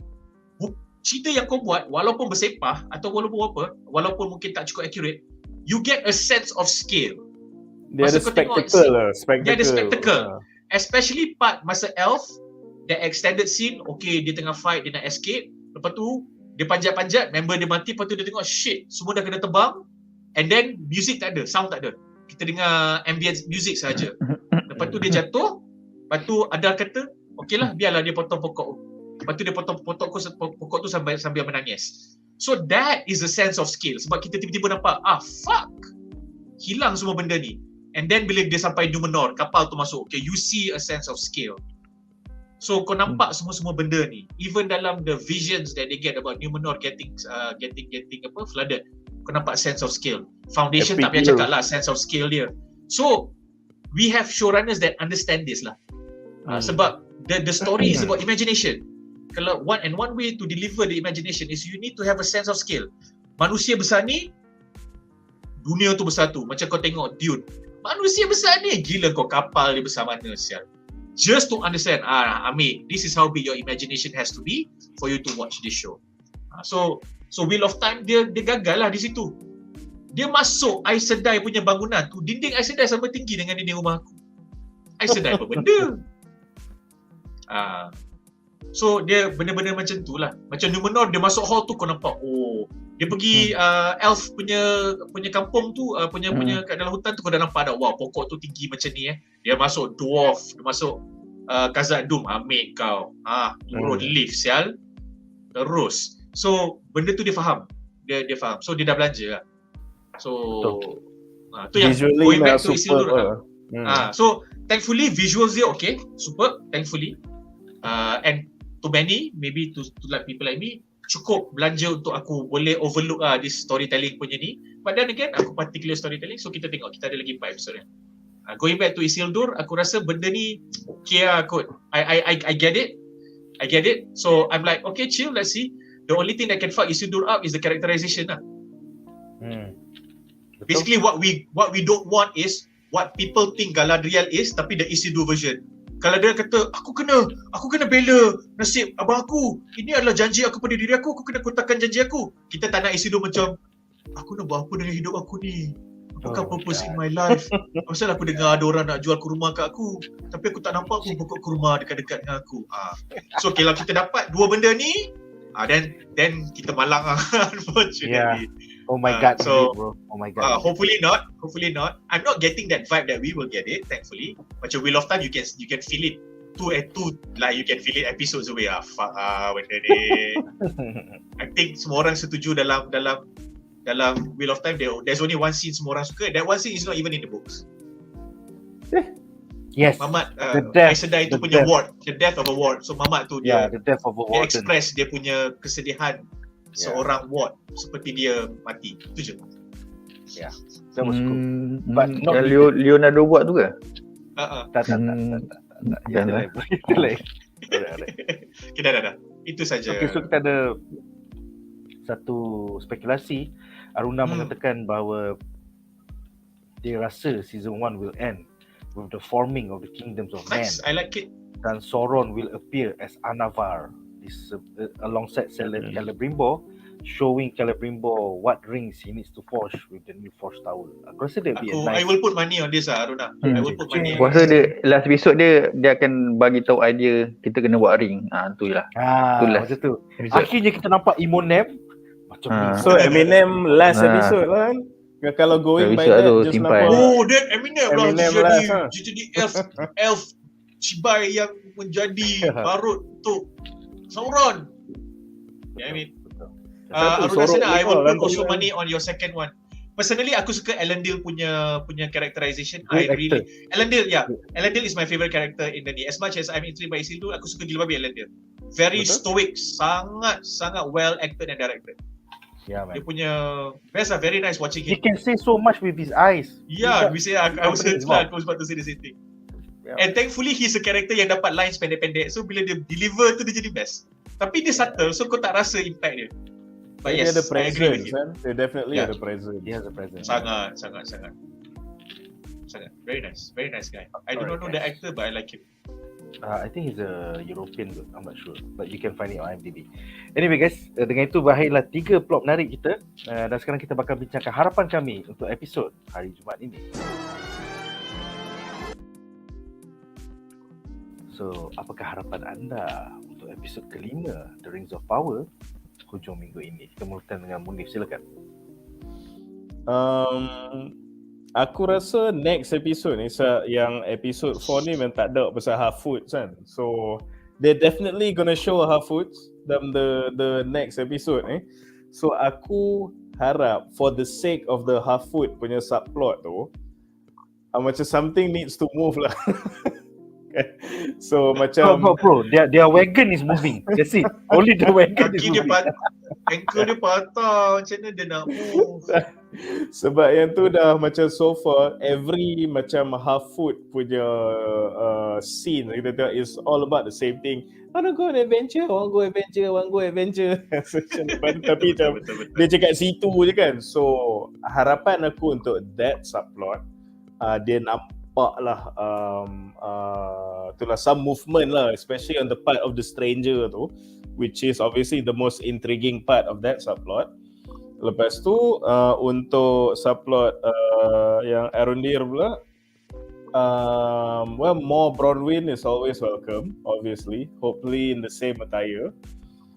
Cuma on a serious note pula, kalau betul nak tunjuk Adar tu nak serang tempat tu, actually one comment aku ada pasal that particular subplot tu is dia tak nampak macam tadi Jamal cakap saya scale kan. Sebab kita tahu Bronwyn dia bagi a passing statement, dia kata dekat that outpost tu, the kampung daripada Palancau mana tu sampai kampung daripada Palancau mana tu semua berkumpul situ kan.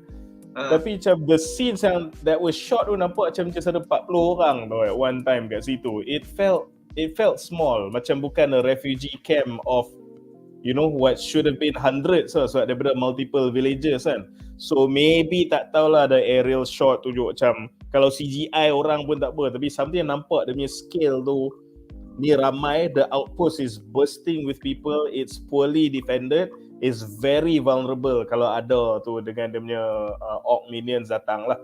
So maybe kita dapat tengok some tension with the establishment of the scale of the refugees dekat that outpost lah. Ramai orang tapi bukan warriors lah, fucking vulnerable lah, to up the stake sikit. So we hope akan ada that face off or going to that face off for that plot. Tapi kalau setakat if it's je bikin the Bronwyn show pun aku tak ada hal.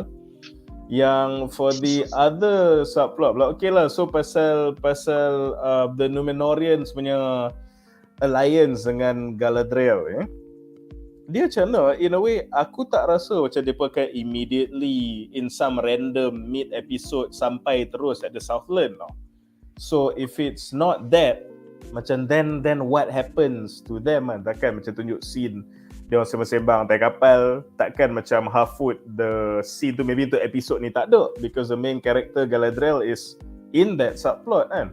So aku punya hope is that kalau nak tunjuk the Numenorians punya side, maybe dia boleh on the way to resolve some lingering questions that we have about the conflict lah dalam that particular say as kita tunjuk depa sailing and maybe bonding and talking and getting to know each other, maybe ada orang second guessing and then ada orang ni tolong dia get dia punya conviction back ke apa benda semua kan.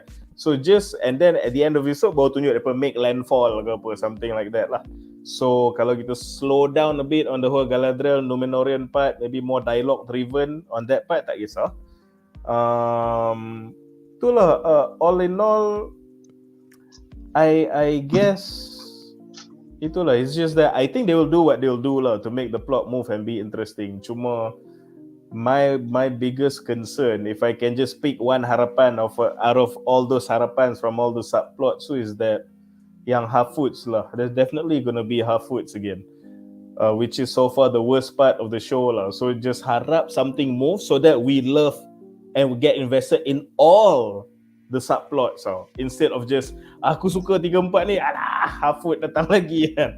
So I want to like all the subplots. So maybe okay, ultimately lah for my harapan next episode ni something interesting happens with the stranger and the half-foots lah. So we'll see. Hopefully. Duan, harapan kau untuk episod hari Jumaat ni, silakan. Harapan aku mungkin lebih pada kita dapat tahu identiti yang stranger tu, yang si Nori jumpa tu lah. Sebab dia dah macam boleh bercakap kan. Sebelum ni macam dia lupa bercakap, so dia boleh sebut Nori dengan friend. So by the time dia boleh bertutur, lepas tu dia boleh ingat dia datang pada mana apa semua persoalan tu lah kan. So by the time tu kita dapat tahulah sikit. Aku rasa dia takkan bagi semua terus. Untuk episode 4 ni dia akan last kali baru kita tahu sikit nanti di plot twist ke apa kan. So kita dapat tahu serba sedikit pasal yang dia ni lah, dia siapa kan. Tapi tengok gaya dia lebih kepada macam wizard macam Gandalf kan, asyik ada power je kan. Nak nampak gaya lebih kepada tu lah. Tak tahulah siapa dia ni. Lepas tu pula sebenarnya kan cerita ni kan dia banyak subplot kan. Tapi betul lah cakap Jamal, dia skill dia besar tau. Mana-mana tempat yang kau tunjuk semua breathtaking tau. Macam Numerian, kau tengok apa tempat dwarf, kau tempat F, sampai tempat baru je dia tunjuk skill dia besar gila. Memang betul lah dia gunakan berapa juta untuk satu episod ni. Betul lah dia gunakan duit betul-betul lah. Kenapa ni bila filem tu satu lagi aku tak letakkan macam mengharap sangat cerita ni macam boleh beat Lord of the Rings ke tak. Aku macam dah just nak tengok yang enjoy je lah kan. Lepas tu cerita ni kita pernah aku macam dah agak banyak borak apa semua kan. Tapi badan bila masuk team fight action macam shock juga tu. Aku terkejut tu masa CF tu gaduh dekat bawah tanah tu kan. Cakap power gila dia gaduh, dia pakai tali tu, dia libas sap macam terbang macam kungfu macam action dia boleh tahan, not bad kan. Betul-betul action dia bagi, dia bukan shaky camera ke apa kan. Tadi kau tak dapat shaky camera lah kan. Aduh, kau nampak gilau lagi. Kau nampak betul-betul action. Kau macam aku tak expect action dia power macam power gila macam taraf-taraf kungfu tu. Siap ada slow mo semua. Slow mo pun jadi. Selalu kan slow mo kan kadang tak jadi kan. Ni slow mo pun jadi. So macam dia time kau apa nama visually macam skill tu, bandar tu kau tunjuk all out, dan lawan pun kau bagi all out. So macam dia memang at least dia ambil benda ni series lah. Baby plot tu ada yang kena, ada tak kena kan, tapi at least ada part-part yang betul-betul dia take it seriously. And bila ni je CGI kakao, lepas tu dia part action betul-betul. Lepas tu kau tengok dia punya prop pun tak nampak macam, kau tengok kat Numerin tu kan, kau tak nampak macam dekat dalam studio tau. Kau nampak betul-betul kat bandar. Aku macam terfikir cakap, tuan ni habis duit berapa banyak studio atau bertempat mana yang dia buat ni. Kau tak nampak tempat tu kecil tau. Macam ada kadang ada macam ada filem-filem kan, kau nampak tu adalah studio yang kecil. Kau nampak macam kau tengah berlakon kat luar dengan prop besar-besar apa semua, tempat dia makan, tempat dia ni kan. So macam memang sangat menarik lah, macam macam level betul-betul level Lord of the Ring lah kan, which is Lord of the Ring lagi best lah kan. Tapi dia kekalkan benda tu, the essence of Lord of the Ring tu bagi aku ada. Sebab aku tak, yang maybe sebab ada certain aku tak ada harapan yang tinggi sangat kan, aku just nak tengok layan macam tu je kan. Tapi bila dia bagi macam kau terkejut lah. So hopefully dia kekalkan benda yang dia bagus tu, dan bagi lagi jalan cerita yang lebih lah. Cuma macam banyak juga persoalan yang tak terjawab kan, tapi kita akan tengoklah macam ni. Sebab kalau pasal Nori dengan kawan dia tu, kau nampak memang betul-betul mirroring Frodo dengan Sam vs Genji lah. Sebiji sama vibe. Sama dia copy paste je. Tapi benda tu macam maybe homage ke apa pun aku tak sure lah kan. Sekarang perempuan bukan lelaki, gender band. Yes, dia tukar jadi band je. Sama memang kau kena, tapi macam kau macam Lord of the Rings fan, kau macam tak apalah, kau jangan let it sleep lah kan, tak apalah. Sebab sebab dia macam Hobbit sebenarnya, kau dah tahu kan, maybe tu keturunan Frodo ke apa, tak tahulah kan. So banyak benda yang dia macam homage ataupun dia recycle balik, tapi bagi aku okey je lah kan, layan je lah. So the next episode hopefully dia punya progress tu ni lah. Aku rasa dia tak sampai lagi sisi perang kot. Banyak ada battle lah aku rasa. Building tu eventually. Building tu perang maybe at the last episode kot, maybe ada perang kecil sebab dia kan banyak season kan. Dulu banyak perang kan.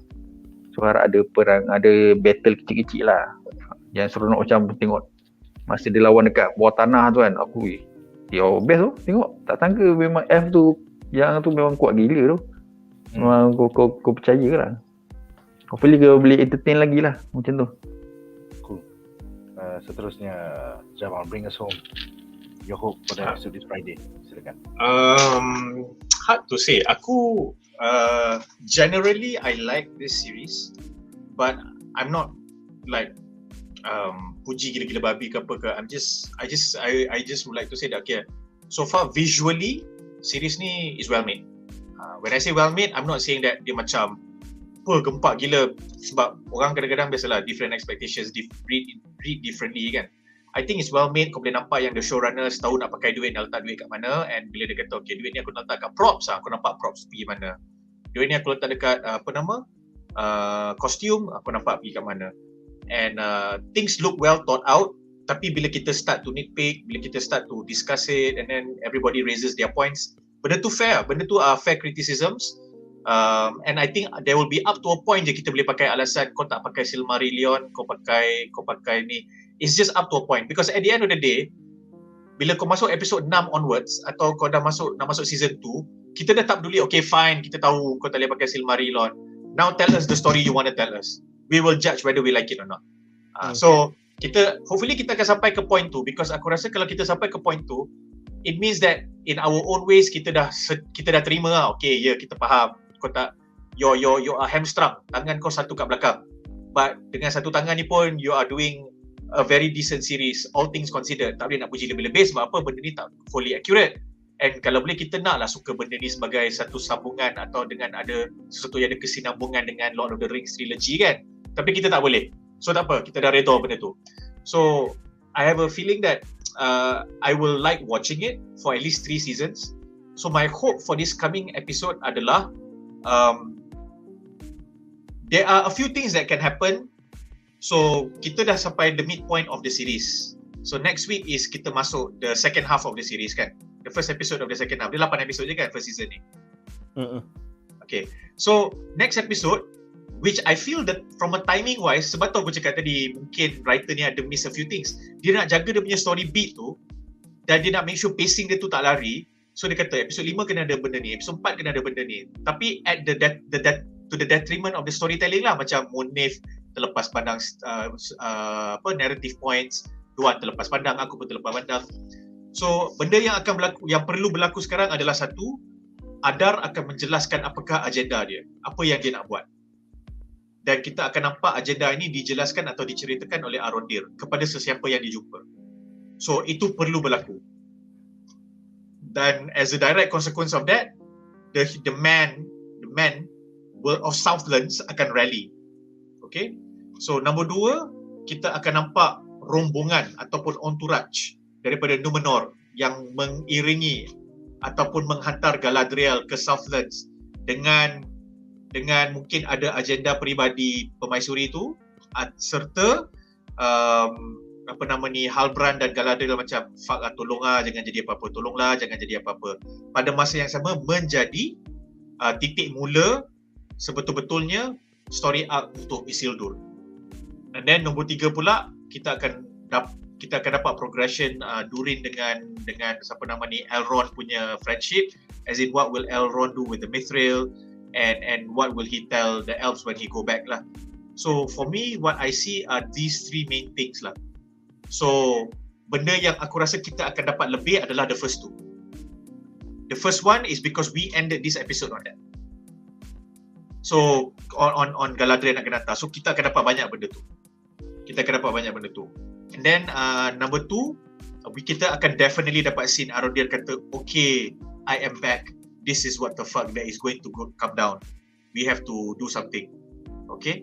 And then mungkin diorang akan kata, okay Arondir, maybe you can go back to the forest and look for help from the elves. So dia pergi balik, dia jumpa Kelam Berimbor ke siapa-siapa, and dia kata, sorry ya bro, tak boleh ya, kita orang dah buat benda ni ya, aku tak percaya cakap kau, whatever lah kan, just to add some more spice to the ni.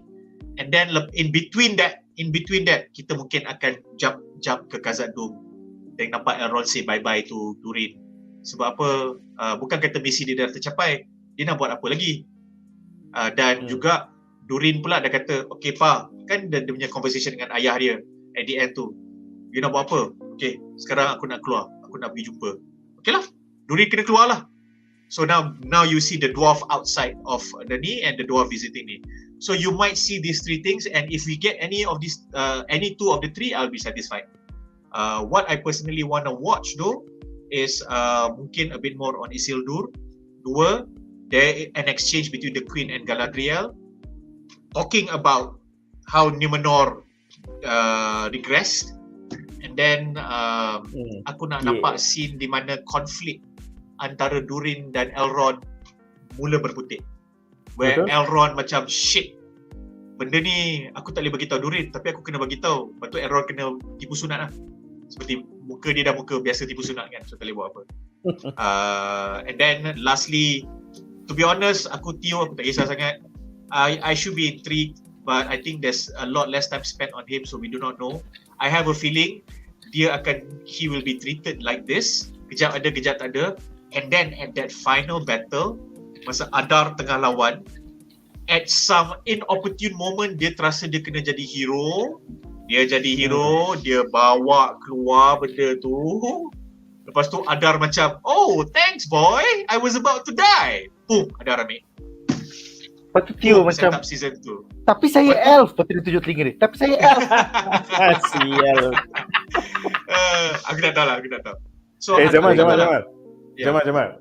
Dia playing devil's advocate sikit kan. Tahu macam kau cakap, at the opportune moment, masa tengah duk perang, cuba kau tiba-tiba Tio yang bunuh Adar kan. Lepas tu maybe in between, kau gather all the deeds, dah lah dia bunuh Adar, dah lah dia yang brave enough pergi cari makanan for the community semua.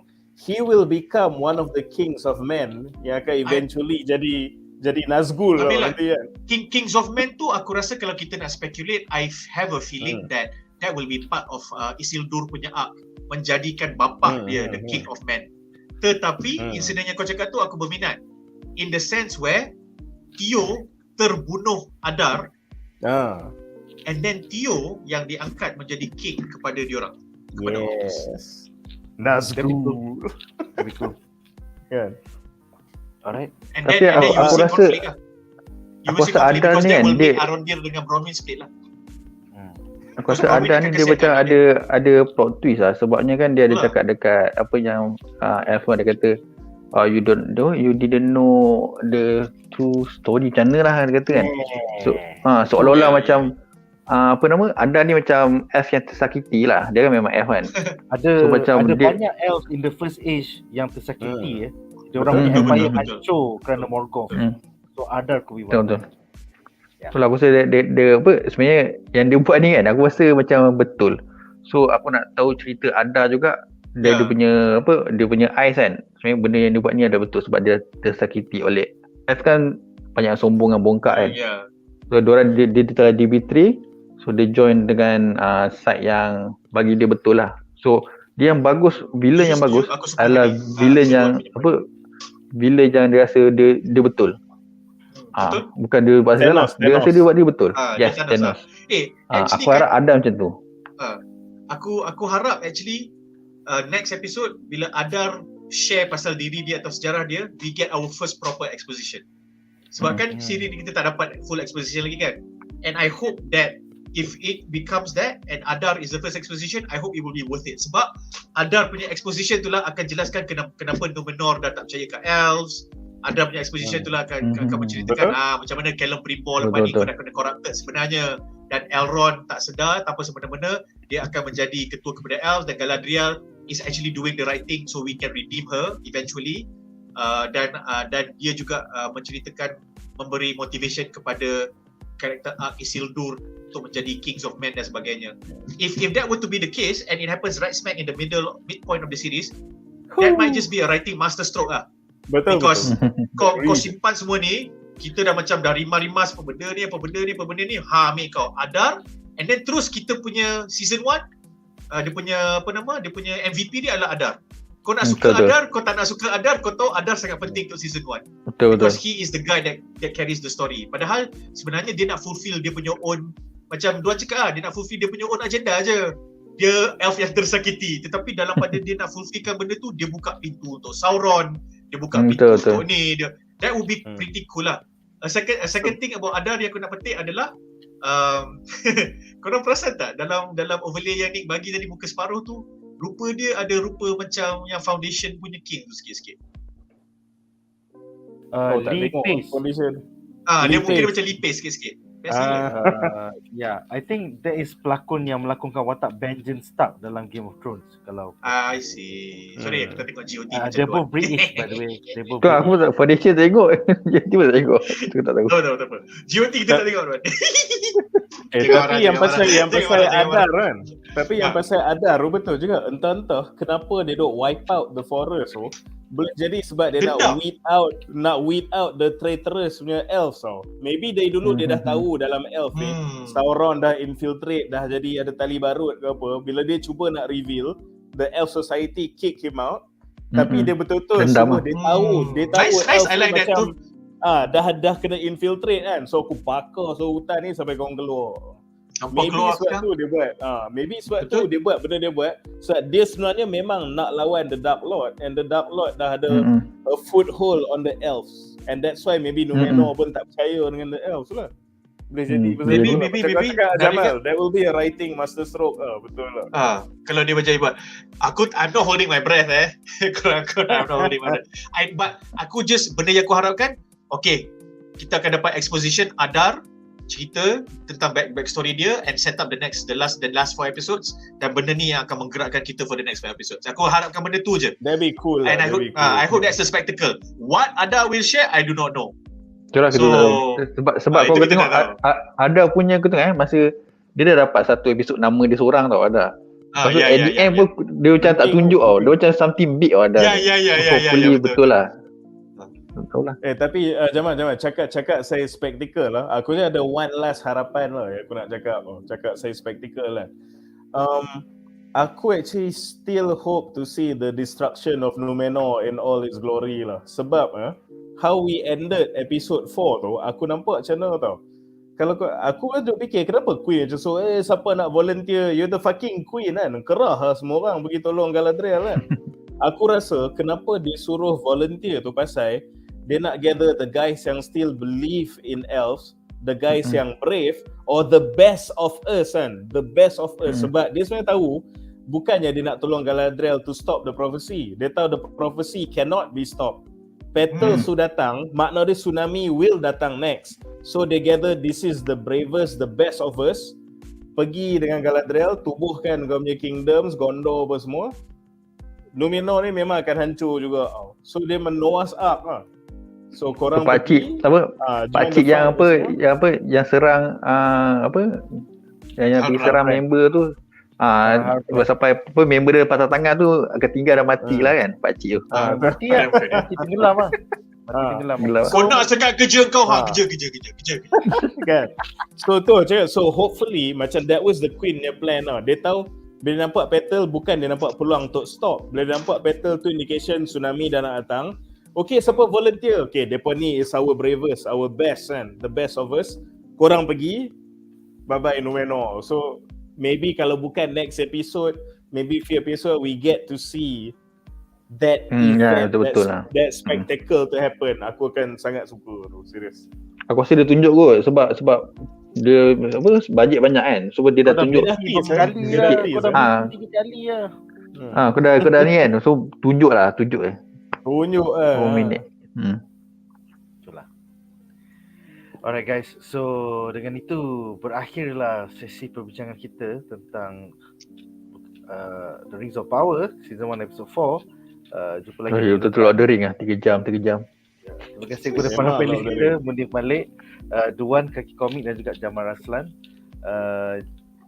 Aku rasa esok tak ada BuzzPOP bincang pasal aku nak pergi main Magic. So hari Sabtu nanti akan ada sesi bedah Cobra Kai Season 5 bersama Hadi. Dan hari Ahad nanti kita ada sesi bedah siri anime fantasi Overlord bersama Kodo. Besides that, join us setiap hari Isnin. Kita akan bincang tentang She-Hulk. Setiap hari Selasa, House of the Dragon. Dan setiap hari Rabu, The Rings of Power. Alright, so itu saja untuk malam ini guys. Terima kasih kerana setia menonton. Have a great day at work tomorrow. Majalah Fandom untuk negara.